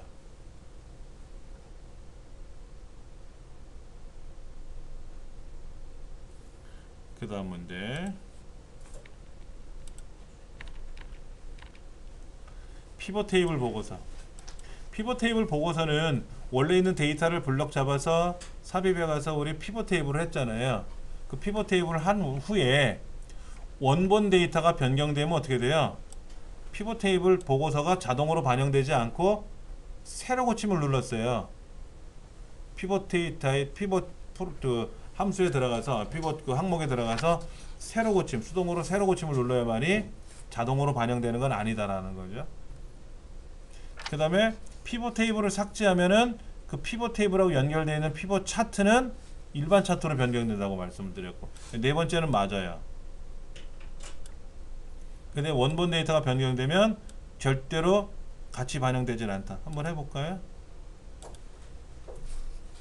자, 지금 요렇게 제가 지금 데이터를 블럭 잡아서 삽입해 가서 피벗 테이블을 한번 만들어 볼 거예요. 그래서 여기는 학과별로, 여기는 성별로, 그럼 남자 여자, 그래서 중간고사, 기말고사, 총점, 과제, 이거를 쭉 여기다 데이터를 넣었어요. 자, 그러면 이 원래 있는 데이터가 요건데 어디 갔어요? 요 데이터인데 요 데이터가 이렇게 변한 거예요. 지금요. 다시 우리가 일반적으로 피벗 테이블을 만들 때 어떻게 만드냐면, 기존 워크시트에서 출력을 했었죠. 여기다 놓고 한번 해보죠. 뭐 다시 이렇게. 그럼 학과, 성별, 여러가지 점수를 뒀다고 가정을 하면, 지금 여기 있는 데이터를 기반으로 해서 밑에 만들어진 거잖아요. 이때 값을 밑으로 내려도 되고요. 자, 근데 여기서 이제 뭐가 문제였냐면은 중간고사 점수를 2700, 2700점으로 바꿨어요. 바꾸면 시트상에서는 자동 반영이 되지만 차트에서는 피벗 테이블은 반영이 안 된다. 그래서 어떻게 합니까? 피벗 테이블에 가서 새로 고침을 눌러야만이 그때 비로소 반영이 되더라. 새로 고침을 눌러야만이 반영이 되더라. 이거예요. 지금 그 문제가 여기 나온 거예요. 자동 반영은 안 된다. 네. 자, 정시이거나 서울 사람이래요. 자, 성명이 정시, 출신 지역이 서울 할 때 항목 이름을 위에서 아래로 내리는 방법은 없어요. 조건을 설정할 때는 성명을 밑으로 내려가면서, 항목을 밑으로 내려가면서 조건을 걸 수가 없어요. 그래서 반드시 항목은 오른쪽으로 가로로 나열해서 쓰는 거예요. 가로로. 간혹 어떤 분들은 데이터를 입력할 때 이렇게 입력합니다.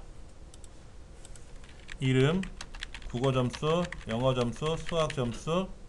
그래서 여기는 홍길동 일찜에 임꺽정 이렇게 입력하시는 분도 있어요. 이렇게 입력하시면 분석 못해요. 이렇게 되어 있는 데이터들은 반드시 블럭 잡아서 복사해서 어떻게 선택하여 붙여넣기 가서 행렬을 바꿔서 이렇게 넣어줘야 돼요. 그래서 항목은 반드시 옆으로 간다. 옆으로 간다. 왜? 얘를 이용해서 분석 작업을 할 때 항상 가로로 나열해서 분석을 하거든요. 세로로 나열하는 게 아니라. 그래서 옆으로 가면서 데이터를 해라. 그래서 밑으로는 데이터 건수가 들어가는 거죠. 밑으로는. 그래서 100만 조를 넣는 거고 항목은 6만 칸을 넣는 거고. 그렇게 들어가는 거예요. 그러니까 정시이면서 서울 사람. 얘는 정시이거나 서울 사람. 뭐뭐 하거나 그랬어요. 뭐뭐 하거나. 뭐뭐 하거나. 그러니까 이거는 오화죠. 오화. 그러니까 줄을 서로 달리 만들어야죠. 다른 줄에다가 데이터를 넣어줘야 되겠죠.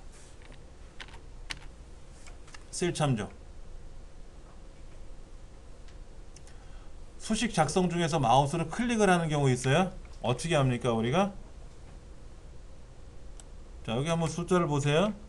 저기다가 우리 어떻게 하냐면 는, 썸, 가로 열고 블럭을 잡으세요. 이렇게 마우스로 드래그하거나 클릭 하잖아요. 그럼 여기 셀 주소가 반영이 되는데 이게 상대 주소예요? 절대 주소예요? 절대 주소는 달러가 들어가는 게 절대 주소고 달러 아무것도 안 들어갔었잖아요. 그렇죠? 상대 주소예요. 절대 참조가 아니라 상대 참조로 들어가는 거예요. 1번은 그래 틀렸고요. 수식에 셀 참조를 입력한 후에 셀 참조 이름을 정의한 경우에 참조가 발생해요. 기존 셀 참조를 정의한 이름으로 수정한다.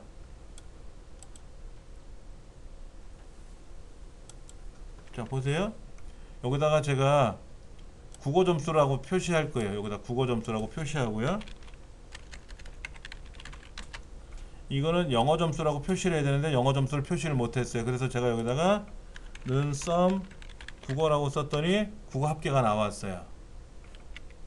국어 합계가 나왔어요. 그렇죠? 근데 여기다가 는 썸 영어라고 썼는데 영어 없네.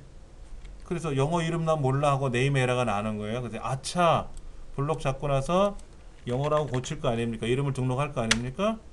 나오잖아요. 나와요. 고치면 나와요. 예. 셀 참조를 입력한 후에 셀 참조 이름을 정의한 경우에 참조 에러가 발생한다. 수식에 셀 참조를 입력한 후 셀 참조 이름을 정의한 경우에 참조 에러가 발생해. 해야 안 해요? 처음에는 에러가 났지만 고치면 에러 안 나잖아요. 그렇죠. 자, 셀 참조 앞에 워크시트 이름을 지정해 줄 때가 있어요.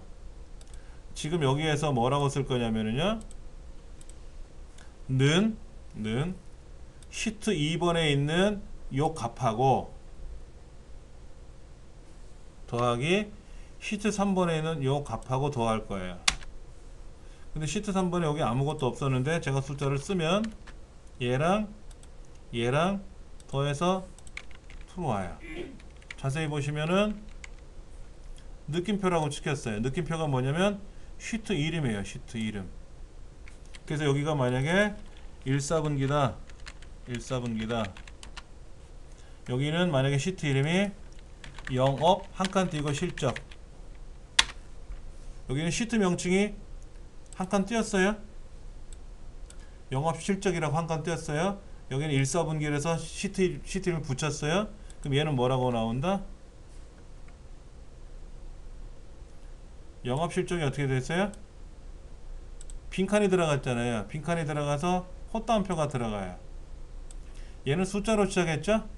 숫자로 시작했어요. 그래서 이렇게 나와요. 만약에 이거를 4분기 그냥 4분기라고 쓸게요. 그냥 4분기라고 쓰면 헛다운표가 없어요. 근데 숫자로 시작을 하면 헛다운표가 들어가요. 그리고 빈칸이 들어가면 헛다운표가 들어. 왜냐하면 헛다운표를 안 해주면 어떤 문제가 발생하냐면 이렇게 돼요. 이렇게. 그러면 실적이라는 시트에 있는 B의 두 번째 셀 이렇게 되는 거예요. 그럼 영업은 뭐야? 영업을 더하라는 거잖아. 영업을 더하라. 근데 영업이라는 이름이 지정이 안 돼 있으니까 어떻게 돼요? 뭔 소리인지 에러 나요. 뭔 소리인지 에러가 난다고. 그래서 이런 경우는 호따옴표로 막아주지 않으면 답이 안 나오는 거예요. 이제 그런 것들을 우리가 실기시험 대비해서 실습할 때는 안 나왔었어요. 그냥 있는 것만 썼었으니까. 근데 필기시험에는 이상한 것들을 많이 물어보거든요. 그러니까 마침표가 아니라 뭐다? 느낌표. 네 번째는 맞는 거고요. 차트. 차트에서 쉬운 문제네요. 이거죠, 이거. 차트의 크기를 조절할 때 우리 어떻게 했어요? Alt키 눌러서 조절했잖아요. 컨트롤 키가 아니라 Alt키 눌러서 조절했었어요. 기억나시죠? 우리가 매크로에서 도형을 그릴 때도 Alt키 눌러서 조절해서 그리면은 셀의 크기만큼 딱 떨어진다 그랬잖아요. 예. 컨트롤이 아니다, Alt다 하는 거죠. 나머지는 다 맞는 말이에요. 맞는 말도 다 읽어보셔야 돼요. 예. 페이지 설정에서 시트 탭. 자, 한번 볼까요? 자, 엑셀에서 어떤 걸 인쇄할 거예요. 페이지에 가서 인쇄를 하는데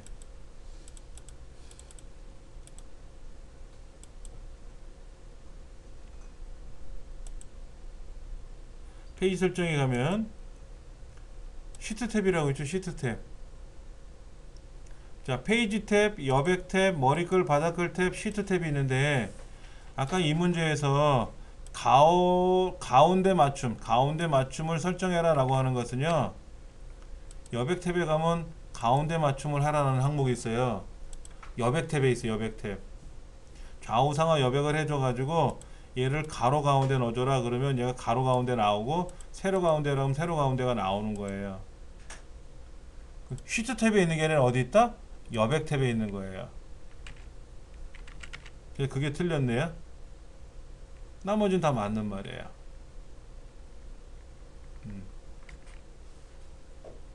그러니까 인쇄할 때 설정을 해주는 과정에서 프린터 인쇄 설정이 들어가는데, 페이지 설정에 들어가는데 안에 되게 많은 항목들이 있단 말이에요. 그렇죠. 우리 셀 소식 들어가도 그렇죠. 셀 소식 들어가도 뭐 맞춤 그룹이 있고 맞춤 탭이 있고 뭐 있잖아요. 보호 탭이 있고 무슨 탭이 있고 탭이 많아요. 탭이라는 말은 가로로 이렇게 나열되어 있는 거, 표시 형식 탭, 맞춤 탭, 글꼴 탭, 테두리 탭, 채우기 및 보호 탭 이렇게 되어 있잖아요. 이런 탭별로 설명을 해주거든요. 질문을.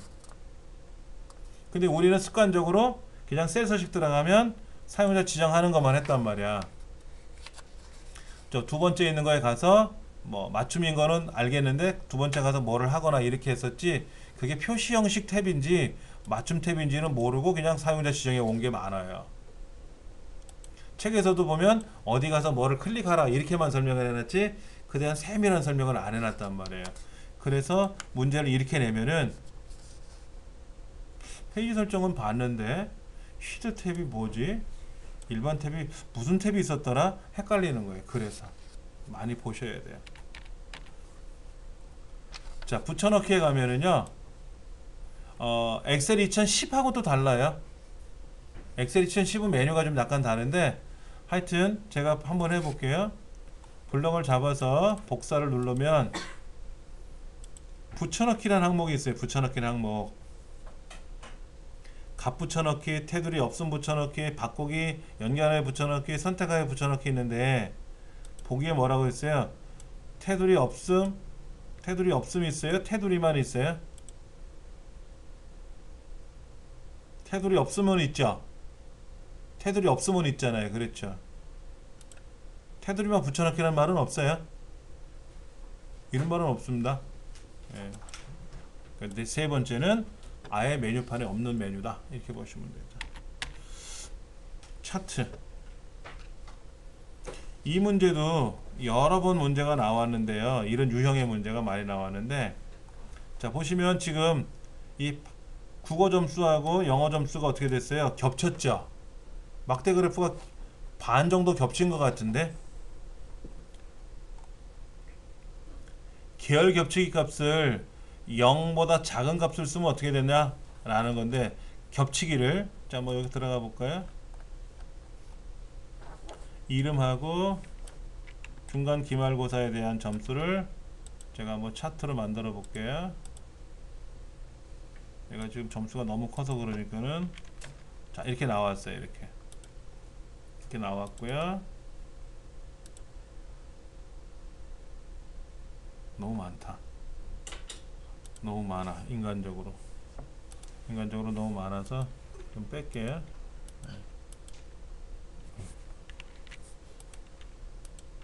두 개만 가지고 해볼게요. 두 개만. 자, 여기 가서 셀 서식에 들어가면 겹치기 했어. 겹치기. 자, 오른쪽으로 갔어요. 플러스로.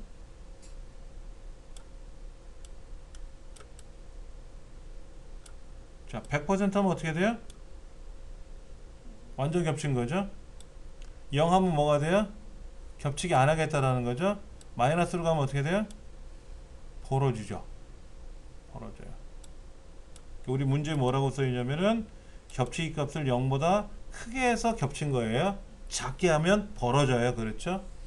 예. 그러니까 이런 문제들은 사실 헷갈리는 거예요.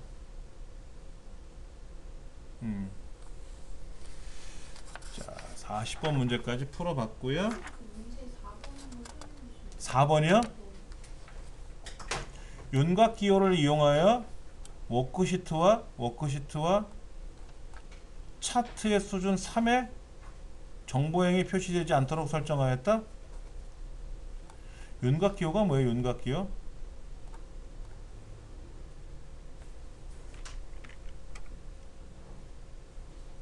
잠깐만요. 우리 해설에는 뭐라고 돼 있어요? 그런 말은 안 써놨죠?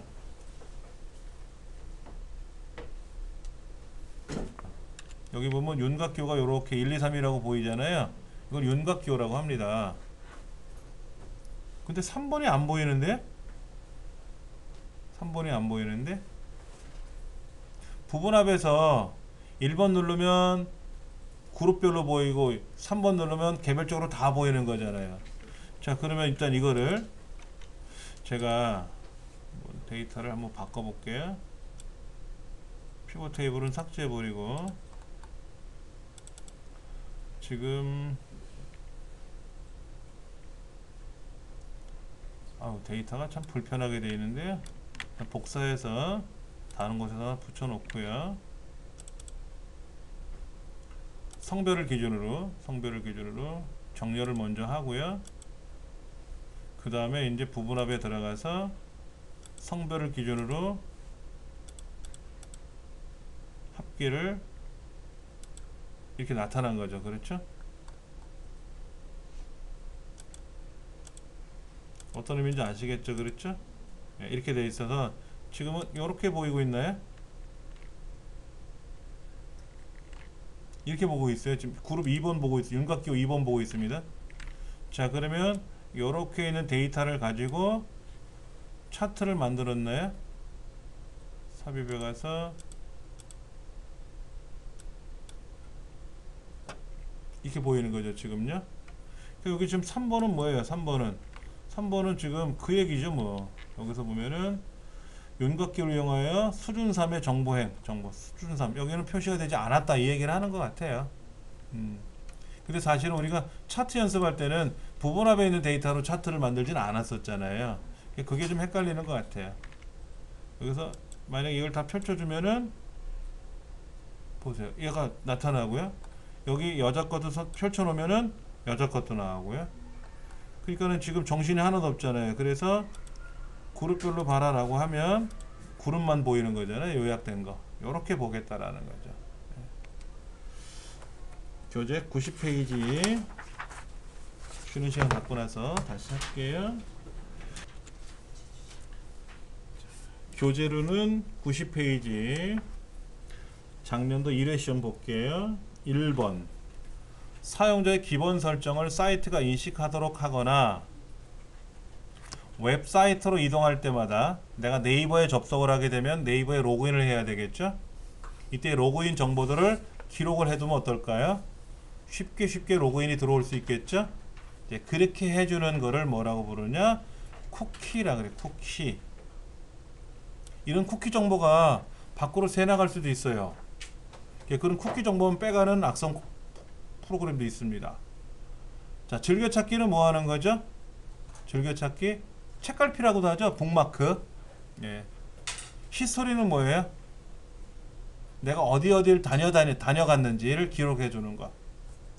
참고적으로 우리 강의실 컴퓨터든 여러분 댁에 있는 컴퓨터든 간에 이 인터넷 익스플로러를 사용하시면은 어디 다녀갔는지를 기록을 해요. 한번 보여드릴게요. 자, 여기에 여러분 페이지 목록이라고 있어요. 여러분 페이지 목록. 요것이 어제 여기에 어르신 식단표, 뭐 여기에 펭귄 그림도 봤고, KDX 여객 수송 현황도 봤고, 뭐 엑셀로 뭐를 많이 본 것 같아요. 오늘은 네이버를 다녀갔네요. 지금 네이버 조금 전에 열린 것 같아요. 20일치 동안 기록을 해요. 20일치 동안. 그럼 이런 정보를 남한테 보여주기가 좀 불편할 수도 있어요. 내가 어디 다녔는지. 그래서 그걸 삭제하는 기능도 있고요. 웹 서비스는 뭐 하는 겁니까? 여러분 네이버에 접속하면 뭐 하세요? 전자우편을 볼 수도 있고, 블로그를 할 수도 있고, 카페를 할 수도 있고, 지도 서비스를 볼 수도 있잖아요. 그런 걸 웹 서비스라 그래요. 인터넷상에서 제공해준 서비스들. 다음은 쿠키가 되겠네요. 2번 멀티미디어 기법. 안티 엘리어싱. 엘리어싱은 뭐냐면 계단현상. 우리가 그림 같은 거를 확대해 보면 어떻게 될까요? 그림을 처음에는 이렇게 확대가 되지 않은 상태에서 보면 멋있는데, 그림을 계속 확대하다 보면 픽셀 단위로 나타나거든요. 그래서 경계면이 직각처럼 이렇게 깎여요. 보기 싫거든요. 그래서 그 부분을 부드럽게 뭉개주거든요. 그걸 안티 엘리어싱이라고 합니다. 맞는 말이고요. 자, 모델링이라는 말이 나왔어요. 모델링은 렌더링 전에 수행하는 작업이라고 되어 있어요. 그러니까 지금 렌더링이라고 하는 것은 뭐냐면 요렇게 하는 걸 렌더링이라 그래요. 자, 여러분들 그 애니메이션 하는 거 보셨어요? 애니메이션 만드는 거, 영화 같은 거. 그림을 그려요. 그림을 그립니다. 입체적으로 그림을 그려요. 그래서 마우스로 그리기 힘들면 이제 펜을 이용해서 그리기도 합니다.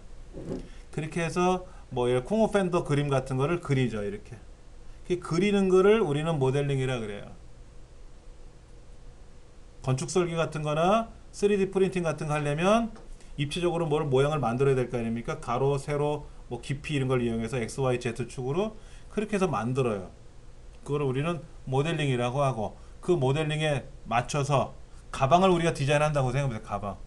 그럼 가방은 손잡이가 있어야 되고, 가방 몸통이 있어야 되겠고, 자크도 있어야 되겠고, 단추도 있어야 되겠고, 그렇게 만드는 걸 모델링이라고 하고, 거기에다가 색깔을 넣고 모양새를 꾸밀 거 아닙니까? 그거를 우리 두 번째 설명한 것처럼 뭐라고 한다? 렌더링이라고 한다. 그러니까 설명이 서로 다르게 표현을 해놨어요.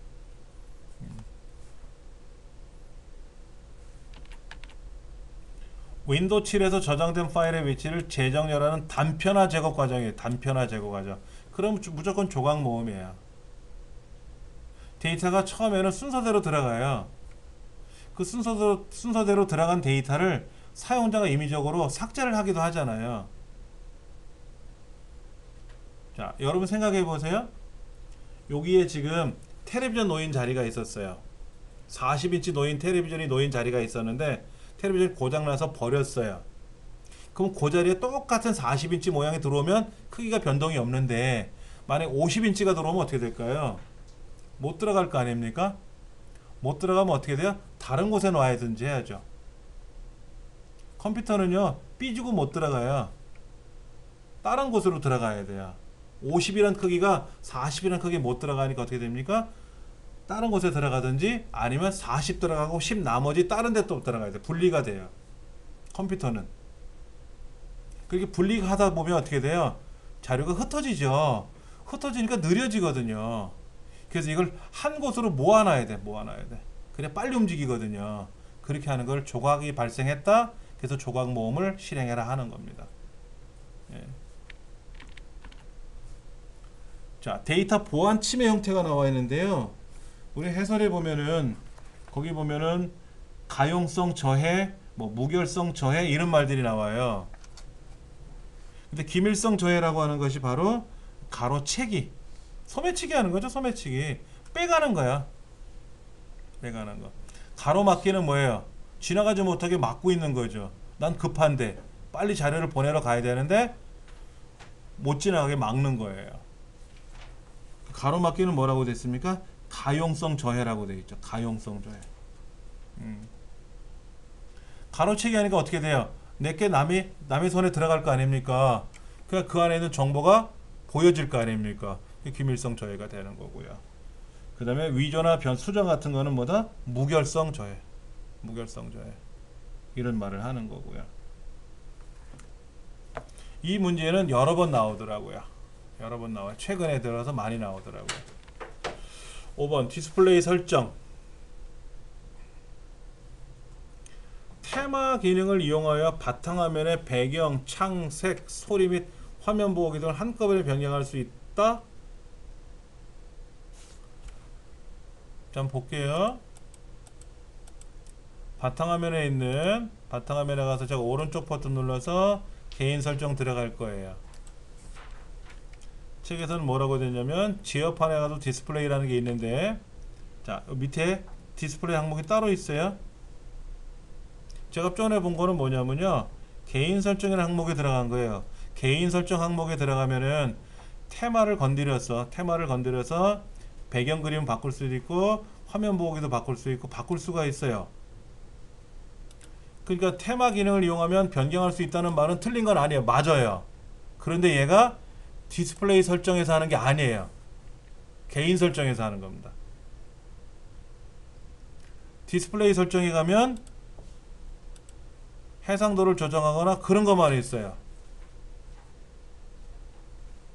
해상도를 설정하는 기능이 있지, 배경 그림 바꾸고 하는 거는 어디에 있다? 개인 설정이라는 항목에 가서 하는 겁니다. 그러니까 서로 소속이 다르죠. 그렇죠? 예. 요런 문제 나오면 헷갈리는 거예요. 테마 기능을 이용하면 하는 거 맞는데? 맞죠? 틀린 건 아니라 그랬잖아요. 그렇죠? 그게 디스플레이 항목이 아니라는 거였죠. 그게 이제 함정이에요. 함정. 아주 문제 좋은 거죠. 이런 거는. 게이트웨이. 게이트웨이는 뭡니까? 서로 다른 네트워크 간의 데이터를 주고받기 위한 장비예요.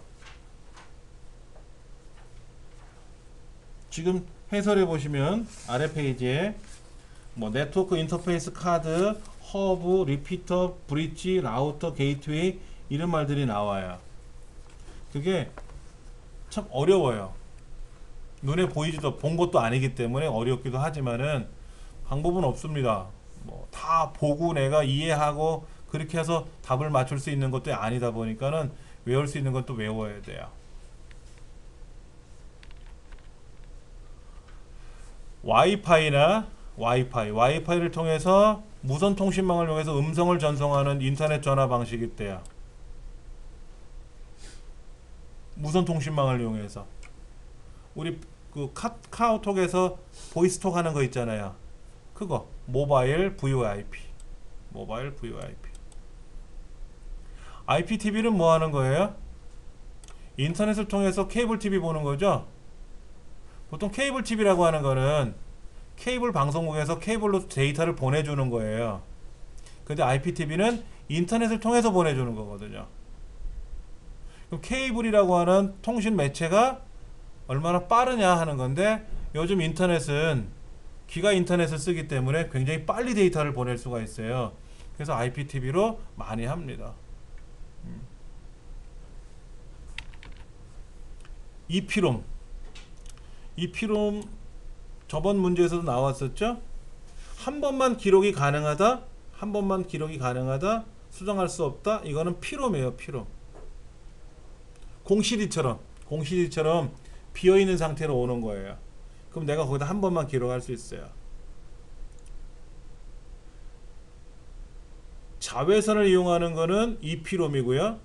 전기적 방법으로 기록하는 건 EEPROM이고요. EEPROM. 그러다 보니까는 EEPROM은 특수 프로그램을 이용해서 기록을 하는 건데, 특수 프로그램? 근데 좀 한 번만 기록할 수 있다 그랬죠? 그러면 이거는 뭐 PROM이겠지 뭐. 3번은 PROM이겠지. 한 번만 기록하는 거니까. EEPROM이나 EEPROM은 여러 번 수정할 수 있어요. 여러 번 수정하는데 EEPROM의 가장 큰 단점이 뭐냐면 자외선 발생기라는 게 있어야 된단 말이에요. 그러면 자외선 발생기를 또 기계에 넣어놔야 되지 않습니까? 불편한 거야. 컴퓨터는 온갖 다 전기로 움직이는데 그냥 전기 작업으로 움직이면 안 되겠느냐? 그래서 만든 게 EEPROM. EEPROM이 훗날 뭐로 변했다고요? 플래시 메모리로 변했다고. 네. 자, PNG는요. PNG는 칼라 색깔이 256 칼라가 아니고요. 1670만 칼라. 1670만 칼라. 사진 색깔 많아요. 네, 색깔 많아요. 256 칼라로 되어 있는 거는요. PNG가 아니라 GIF. GIF. 우리 MP3는 들어보셨죠? MP3는 스테레오예요. 좌우 두 가지 소리가 납니다. AC3는요. 돌비 시스템에서 사용합니다. 돌비 연구소에서 개발한 음성이에요. 그래서 서라운드 소리 있잖아요. 극장에서 나는 소리들 있잖아요. 그러니까 여러분들 영화를 스마트폰에다 저장을 해가지고 이어폰을 꽂고 영화를 감상하시면 화면이 작은 것은 작은 것뿐만 아니라 소리가 스테레오로만 들려서 영화가 재미가 없어요. 그러니까 TV로 영화를 감상하시면 스테레오로만 들리잖아요. 이때 홈시어터나 이런 게 있어서 5.1 채널 다중 채널 스피커를 연결해서 쓰시면은 소리가 입체적으로 들려서 좋아요. 그래서 그런 거는 AC3다. AC3다. 그러니까 오디오는 종류가 많아요. MP3도 오디오지만 AC3도 오디오지만 AC3는 코덱이 입체 음향으로 나오는 거고 MP3는 스테레오로만 들리고. 자, 소프트에 대한 종류가 있네요. 여러 가지가 있는데 해설에도 자세히 나와 있습니다. 첫째, 트라이얼 버전은 뭐냐면요. 사용해보고 마음에 들면 쓰세요 이거예요. 그런데 어떤 기계를 사거나 어떤 뭐를 사면 끼워서 주는 거 있단 말이에요. 그럼 번들이라 그래. 번들. 여러분 노트북을 사시거나 또는 뭐 데스크탑을 구매를 하시거나 아니면 용산에 가서 뭐 조립을 하나 하여튼 조립을 하게 되면은 컴퓨터를 사게 되면 그 컴퓨터 내에서 사용되는 프로그램들이 있거든요. 기기를 작동시켜야 하는 프로그램들. 그런 프로그램 CD를 줘요. 그런 거는 번들이라 그래. 번들 프로그램. 끼워주는 거. 슈퍼에 가도 많이 있죠. 우유 사면 요구르트 하나씩 붙어있는 거 있잖아요. 그 번들이라고 하죠. 번들. 끼워주는 거. 예. 베타 버전, 데모 버전, 패치 버전 이건 다 맞는 말입니다. 다 맞는 말이에요. 자, 분산 처리 반경. 분산 처리 반경은 뭐냐면은 과거의 컴퓨터 통신을 어떻게 했냐면 중앙 집중 방식이라 그래서 중앙 컴퓨터를 하나 둬요. 그래서 그 중앙 컴퓨터에서 단말기를 연결해요. 키보드, 모니터를 연결해서 각 지점으로 그 장치를 연결해서 지점에서 데이터를 입력을 하고 필요한 질문을 하면은 중앙에 있는 컴퓨터가 답변을 해주는 식으로 되어 있는 거예요. 그러다 보니까는 중앙에 있는 컴퓨터가 고장이 나면은 아무것도 일을 못하는 거죠. 그래서 뭐로 바뀌었냐면은 클라이언트, 손님, 서버, 서비스 해주는 컴퓨터. 마치 우리 강의실, 우리 가정에 있는 일반적인 컴퓨터처럼 나는 클라이언트예요. 그래서 나는 여기서 엑셀도 하고 파워포인트도 해요. 그러다가 궁금한 거 있으면 어떻게 한다? 서버, 네이버에다 질문도 하고 답변도 받을 수 있고 하는 거죠. 그래서 클라이언트 서버 방식이 분산 처리 환경에 가장 적합하다. 서버는 성능이 좋은 컴퓨터를 말하게 되고 클라이언트는 일반적인 컴퓨터를 말하기 때문에 분산 처리가 가능해요. 중앙 집중 방식에서는 지점에 나가 있는 단말기, 터미널들은 처리 기능이 없어요. 처리 기능이 없어요. 5 더하기 3이 얼마인지도 계산을 못해요. 중앙 컴퓨터에다 물어봐야 돼요. 근데 클라이언트는 자체 컴퓨터이기 때문에 PC이기 때문에 직접적으로 다 혼자 처리할 수가 있는 거죠. 그렇게 처리한 거를 중앙 컴퓨터 서버에다가 보내주면 되는 거죠. 그래서 분산 처리 반경에 가장 많이 활용한다. 피어 투 피어 방식은 메신저 같은 거예요. 메신저. 나랑 상대편이랑 동일한 방식에서 동일한 입장에서 자료를 보내고 받는 거예요. 누구는 서비스를 해주고 누구는 서비스를 받고 하는 그런 방식이 아니라 동배간 같은 입장에서 데이터를 보내고 받을 수 있는 거예요. 피어 투 피어 방식이라고 해요. 줄여서 P2P라고도 부릅니다. 반이중은 전이중, 반이중, 단향 방식이라고 해서 통신을 할 때 반이중은 뭐냐면 무전기처럼 보내고 받을 수는 있는데 보낼 때는 못 받고 받을 때는 못 보내고, 전이중은 인터넷이나 대화하는 전화기처럼 받으면서 보낼 수 있고 보내면서 받을 수 있고, 단향 방식이라고 하는, 영어로 심플렉스는 라디오나 TV처럼 한쪽에서 보내기만 하면 일방적으로 받기만 하는 거, 그걸 우린 단향이라 그랬단 말이에요. 그 세 가지도 시험에 자주 나오는 유형입니다. 사실은 12번 문제가 반칙이에요. 반칙. 이 문제가 2016년도 첫 회 시험을 문제를 냈는데 2015년도에 발표하기를 뭐 했냐면 컴퓨터 역사에 관한 거는 시험에서 이제 내지 않겠습니다 그랬었어요. 근데 그 다음에 팍 벼로 나온 거야. 그래서 2016년도에 공부하는 책자에는 컴퓨터 과정이 없었어요. 발달 과정이 없었어요. 여기서 한번 뒤통수 맞은 거예요. 그래서 올해 책에는 반영이 됐어요. 발달 과정을 넣었어요. 예. 파스칼이라는 사람이 계산기를 만들었는데요. 잠깐 한번 보여드릴게요. 그림을요.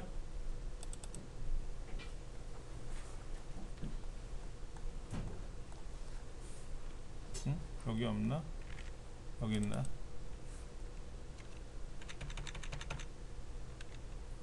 자, 주판 아시죠? 주판이라는 거 우리 많이 사용했던 거예요.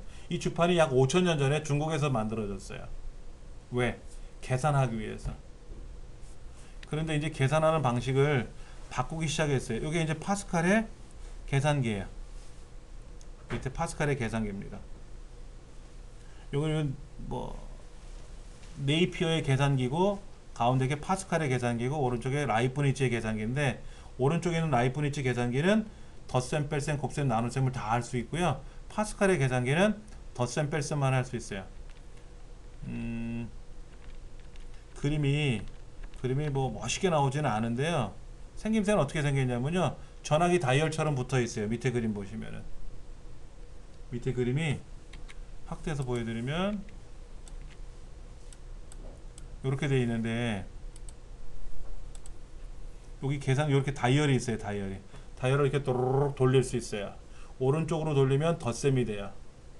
그럼 여기 숫자가 나타나요. 내가 얼마큼 돌렸는지가 여기 나타나요.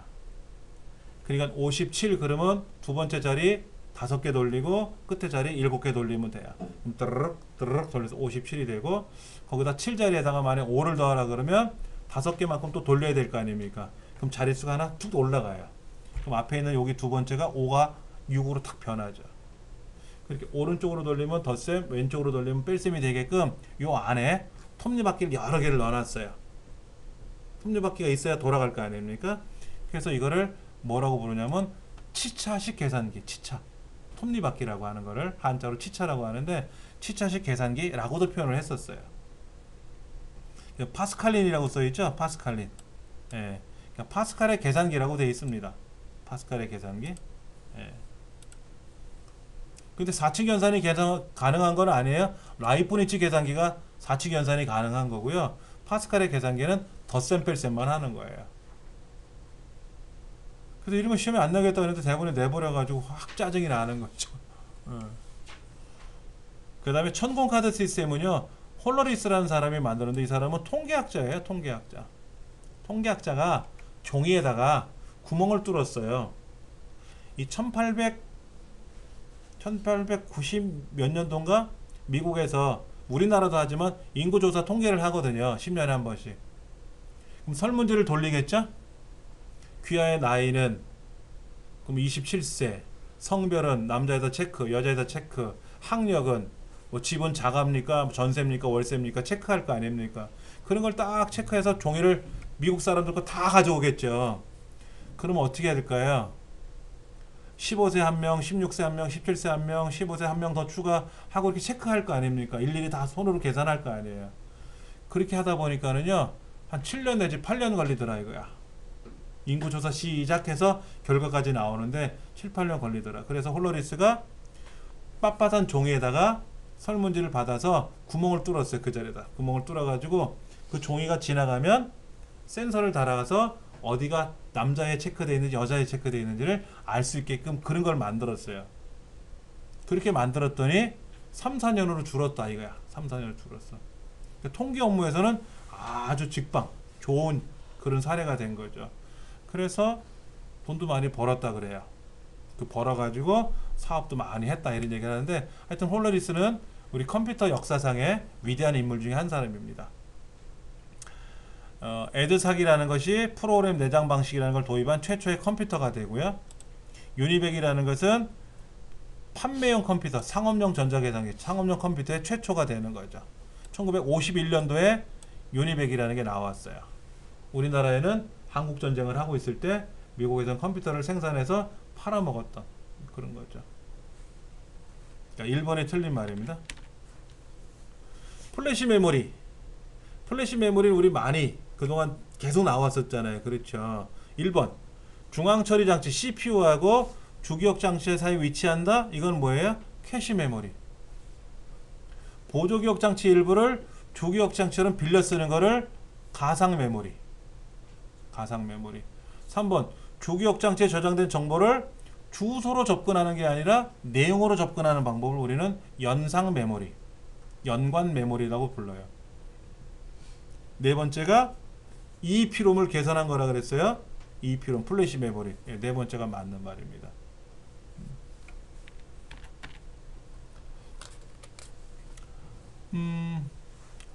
프로그램을 삭제하고 싶어요. 엑셀을 설치하는데 엑셀이 싫어. 나는 제거할 거야. 그럼 어떻게 합니까? 시작 지화판에 가서 프로그램에 가서 프로그램을 삭제합니다. 프로그램을 삭제하시면 되는데, 지금 원하는 건 뭐냐면 그 문제가 아니라 윈도우 7에서 기본으로 제공되는 기능이 있어요. 기본으로 제공되는 게임이 있단 말이야. 게임. 근데 얘를 내가 안 하고 싶은 거야.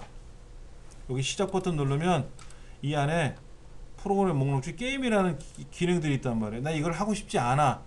그거는 프로그램 제거에 가서 하는 게 아니고요. 윈도우즈 기능을 사용할 거냐 안 할 거냐를 여기서 선택을 해요.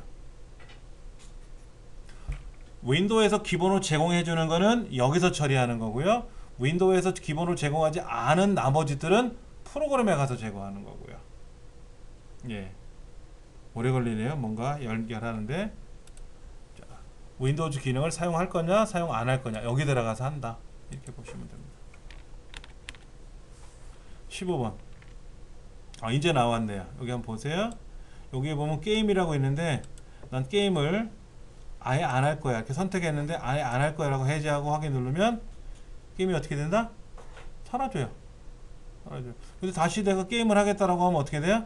게임이 설치가 되면 좋은데 윈도우 정품을 입력하라, 프로그램 넣어라 그러면 또 설치를 못할 수도 있겠죠. 자, 제가 아까 HTML5 그러면 HTML 하면 나오는 게 아까 다이나믹 HTML, DHTML, 그 다음에 가상현실, VRML, 그 다음에 HTML5 이런 말이 나왔었어요. 자바 이런 언어도 있었고요. 아까요. 예. 월드 와이드 웹 컨소시엄이라 그래서 월드 와이드 웹이니까 W가 3개 들어가잖아요. 그래서 W3C라고 불러요. 인터넷에 관련된 인터넷에 관한 표준안을 만드는 곳이 W3C라고 하는 국제기구가 있습니다. 여기에서 우리가 흔히 말하는 브라우저 있죠. 브라우저. 인터넷 익스플로러 또는 크롬 이런 브라우저를 만들 때 표준안을 만들어요. 표준안을 만드는데 과거에는 동영상을 재생해서 보려고 싶으면 인터넷상에서 유튜브에다가 동영상을 보려고 그러면 그냥 안 보여요. 무슨 프로그램 설치하라 그래요. 근데 지금은 어때요? 그런 어떤 설치하는 것, 즉 액티브엑스라는 거 없이도 바로 브라우저에서 동영상을 볼 수 있게끔 만들어 놨단 말이에요. 하나 보여드린다면은 제 모바일 홈페이지가 있는데 이 모바일 홈페이지 안에 제가 이렇게 동영상을 만들어 놓은 게 있어요. 동영상을 만들어 놓은 게 있는데 이 동영상을 재생을 하게 되면은 과거에는 이게 재생이 안 돼요. 이게 프로그램을 설치를 해야만이 재생이 되는데 이제는 프로그램이 안에서 재생이 돼요. 브라우저가 재생을 해주는 겁니다.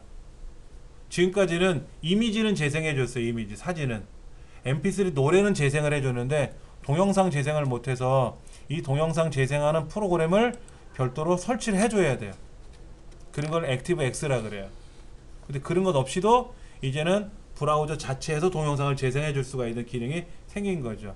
그렇게 하기 위해서 표준을 만들었을 거 아닙니까? 그게 HTML5라는 표준입니다. 5.0. 현재는 5.1까지 갔어요. 예전에는 4.01 이렇게 가다가 5.1 이렇게까지 갔어요. 그러니까 이거는 버전이죠. HTML이라는 언어의 버전이에요. 이런 거는 참 어려워요.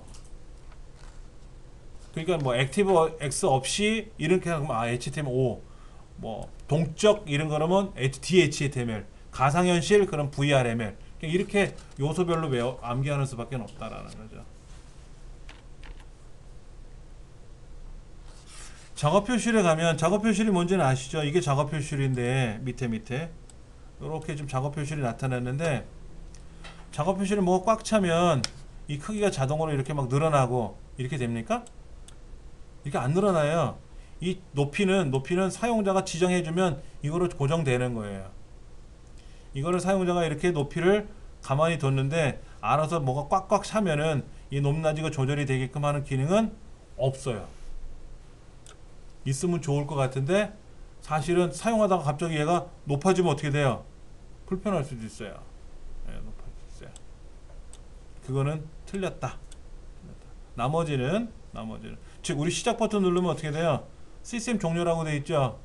여러분 시스템 종료할 때 어떻게 합니까? 시작 눌러서 시스템 종료하시죠. 그렇게 하지 마시고요. 파워 스위치 눌러도 시스템 종료돼요. 파워 스위치. 처음에는 파워 스위치 누르면 켜지는 거고요. 사용 중에 파워 스위치 누르면 시스템 종료가 돼요. 그러니까 급하시면 어떻게 한다? 파워 스위치 누르고 그냥 가시면 돼요. 그럼 시스템 종료가 되는 겁니다.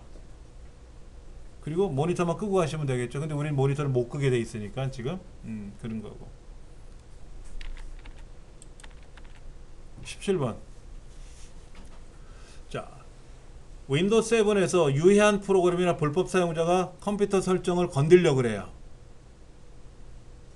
외부에서 악성 코드가 들어와서 바이러스에 감염되면서 내 컴퓨터에 있는 환경을 누가 건들려고 그래요. 그러면 안 되죠.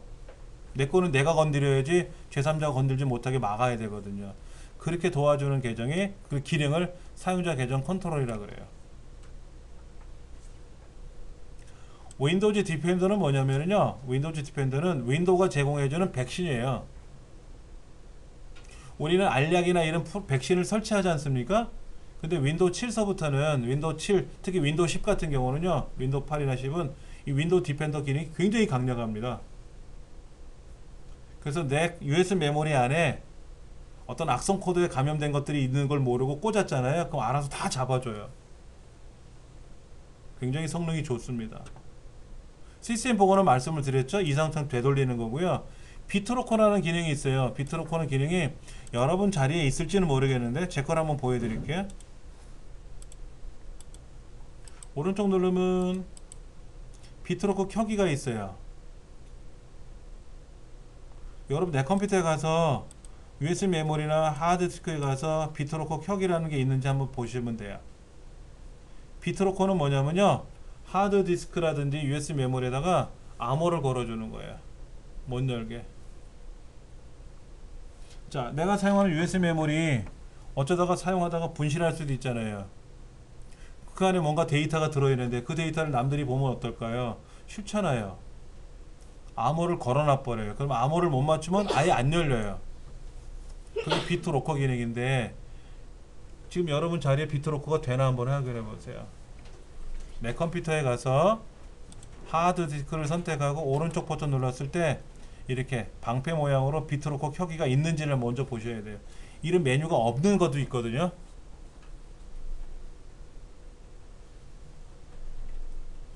됩니까? 안 됩니까?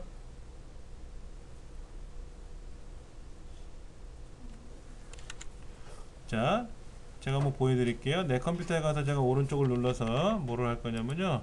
속성을 한번 가보는데요. 여기 뭐라고 되어 있냐면 저는 얼티밋 버전이라고 되어 있어요. 여기 내 컴퓨터에 가서요. 내 컴퓨터에 가서 오른쪽 버튼 눌러서 속성을 가시면 여기 홈 프리미엄이라고 되어 있는지 프로페셔널이라고 되어 있는지 얼티밋이라고 되어 있는지 이런 말이 나와요. 근데 홈 프리미엄 버전에서는 비트로커 기능이 없습니다. 대신에 비트로커 기능을 이용해서 암호를 걸어놓은 거 있잖아요. 그거를 홈 버전에서 꽂으면 암호를 풀라고 나와요. 암호를 맞추지 않으면 못 열어요. 거기서는요. 그러나 암호 설정하는 기능은 없어요. 그러면 이렇게 홈 버전이 아닌 프로페셔널 버전에 가서 비트로커 설정을 해주시면 돼요. 그래서 암호를 여기서 걸면 되죠. 이렇게 암호를 자기만의 암호를 걸어서 다음 단계 누르면은요. 이 안에 자료가 굉장히 많이 들어 있잖아요. 많이 들어 있으면 비트로커로 암호를 설정해 주는 시간이 좀 오래 걸릴 거예요. 그러니까 집에서 미리 암호를 걸어 놓으셔 갖고 비트로커를 환경을 설정해 주시고 그걸 갖고 다니시면 돼요. 네. 그것도 풀 수도 있고요. 암호를 지정하는 걸 해제할 수도 있고요. 비트로커 기능이 있습니다. 그런데 우리 시험에는 윈도우 7에 있는 홈 버전을 가지고 시험을 봐요. 홈 버전에는 비트로커 기능이 없어요. 그렇죠. 그러니까 이게 답으로 만들어질 수는 없어요. 보기에는 나올 수 있지만 얘가 답이다라고 표현할 수는 없어요. 왜냐면 윈도우 7에는 없는 기능이잖아요.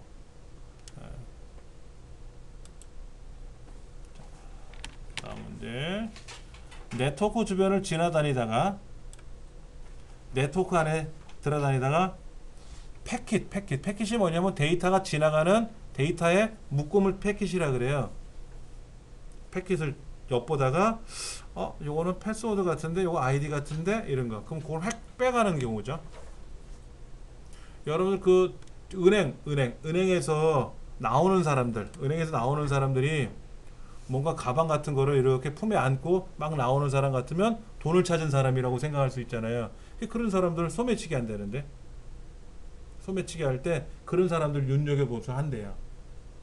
은행에 누가 하나 들어가서 누가 돈을 찾아가는지 그걸 보고 야 누가 찾아가 그러면 이제 소매치기 하려고 하는 경우 있죠. 근데 100이면 100 다 잡힙니다. 소매치기.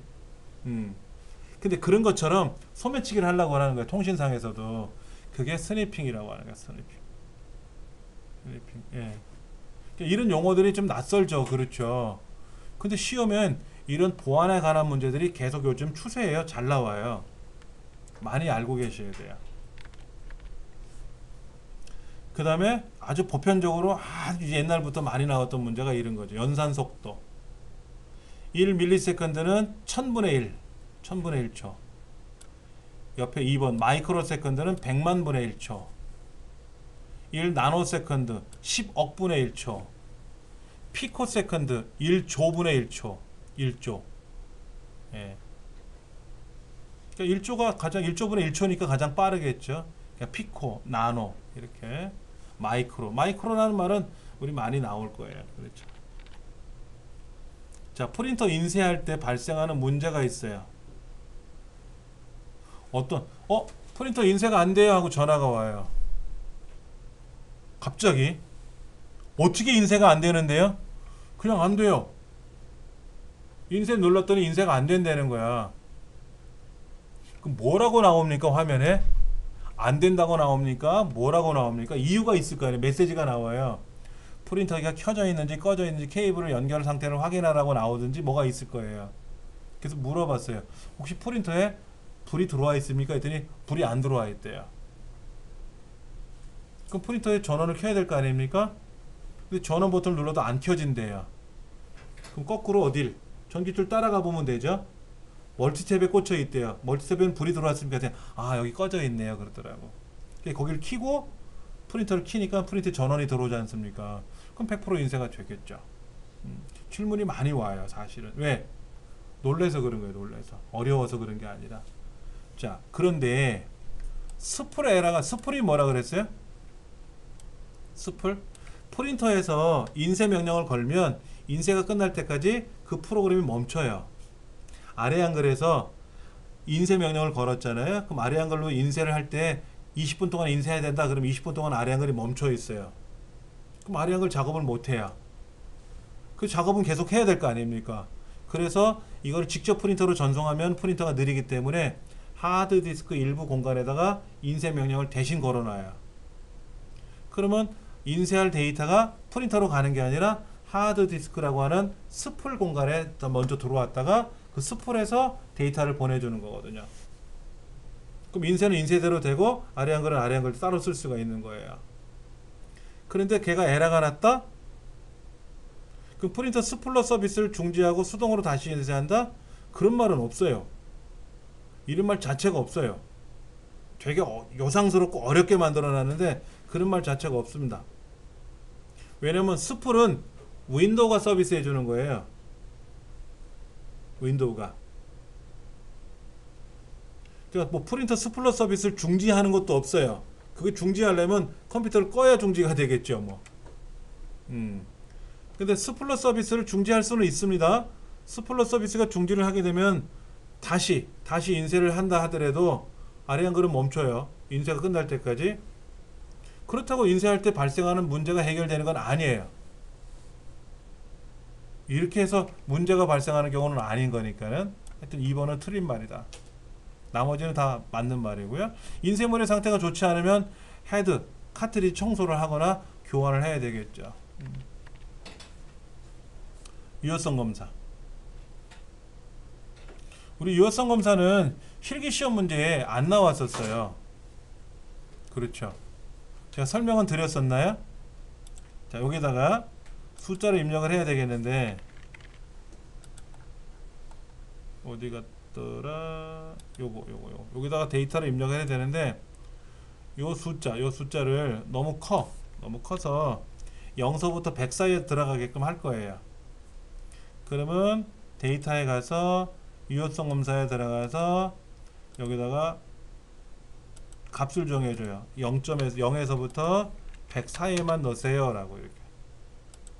그럼 여기는 50, 70 들어가지만 900 못 들어가요. 0에서 100 사이에만 넣게끔 돼 있었잖아요. 그렇죠? 0 이건 들어가요. 그러나 마이너스 1 이거는 안 되죠. 들어갈 수 없게끔. 그렇게 범위를 제한을 걸어줄 수 있어요. 그런데 제가 유효성 검사를 하기 전에 유효성 검사를 이제 빼놓고요. 미리 써놓은 게 있었어요. 이렇게 미리 써놓은 게 있었단 말이야. 그런데 거기에다가 유효성 검사를 다시 걸어놓은 거예요. 0서부터 100 사이까지만 들어오게끔 했어요. 그 들어간단 말이에요. 이게 안 지워졌죠? 삭제되는 거 아니죠? 기득권을 갖고 있는 애는 그대로 유지가 돼요. 근데 얘를 4000으로 고치고 싶은 거예요. 못 고치죠. 그때 0에서 100 사이에 들어와야 되고요. 이미 기존에 들어있는 값은 그대로 유지가 되는 겁니다. 자, 두 번째가 틀린 말이에요.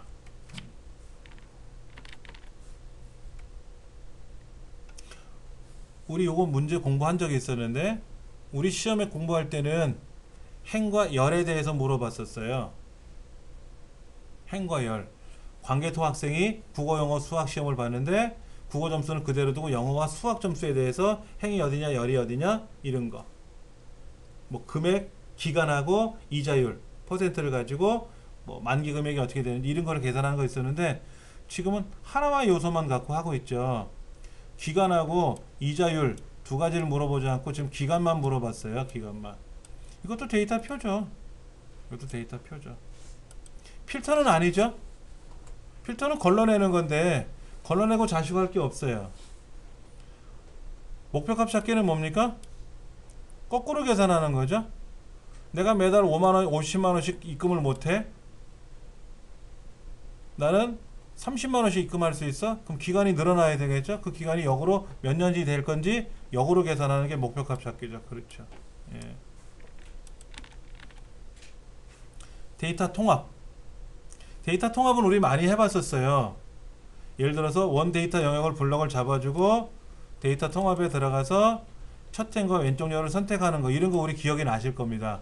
그래서 참조형에다 놓고 블럭 잡아서 추가 뭐 인천공항, 김포공항, 부산공항에서 추가하는 거 했었는데 요거는 설명을 한 번도 안 했었잖아요. 요거. 이거. 이 원본 데이터 연결이 된다라는 말은 뭐냐면요. 원본 데이터가 바뀌면 결과도 바뀐다는 뜻인데 문제는 같은 통합 문서상에서 하는 게 아니고 시트에서 하는 게 아니고요. 같은 통합 문서가 아니고요. 다른 통합 문서. 같은 통합 문서에서는 데이터 연결 기능을 할 수가 없어요. 그러니까 파일이 서로 다를 때 쓰는 거예요. 통합 문서가 엑셀에서 통합 문서를 우리 컴퓨터에서는 그냥 파일이라고 부르죠. 파일. 1사분기 현황 파일, 2사분기 현황 파일 이거를 엑셀에서는 1사분기 통합 문서, 2사분기 통합 문서라고 불러요. 통합 문서라고 하는데 다른 통합 문서에 있는 걸 별로 왔을 때 쓰는 거예요. 그때는 데이터 원본 데이터 연결이 가능합니다. 같은 통합 문서에서는 안 됩니다.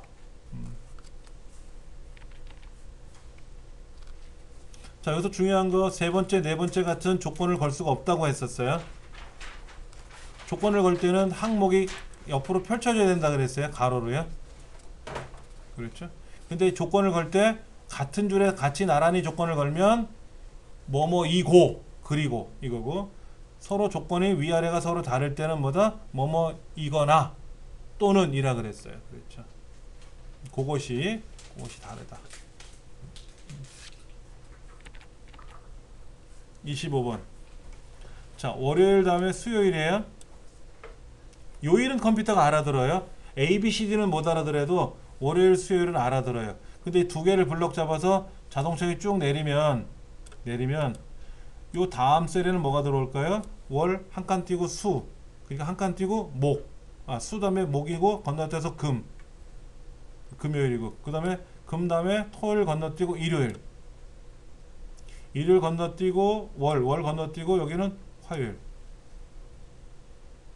하나씩 건너뛰어서 요일이 들어왔잖아요. 월, 수, 목이 아니라 여기는 금, 토, 일이 되고 일 더하면은 월, 화가 되는 거죠. 화. 답은 화요일이 되는 거예요.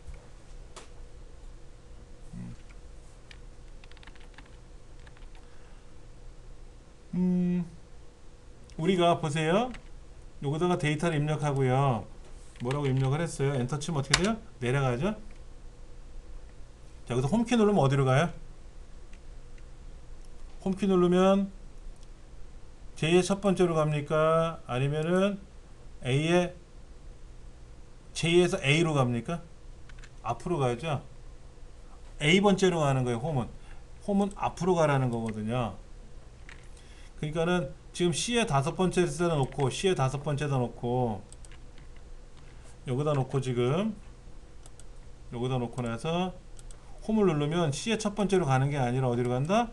A의 다섯 번째로 간다. A 번째로 간다. C 첫 번째가 아니라 A의 다섯 번째로 간다. 하는 거. 조금은 많이 공부를 하셔야 되지 않겠나 하는 생각도 들고요. 어차피 시험 문제는 반복적인 건데 어떻게 하다 보면 똑같은 문제가 여러 번 나오기도 해요.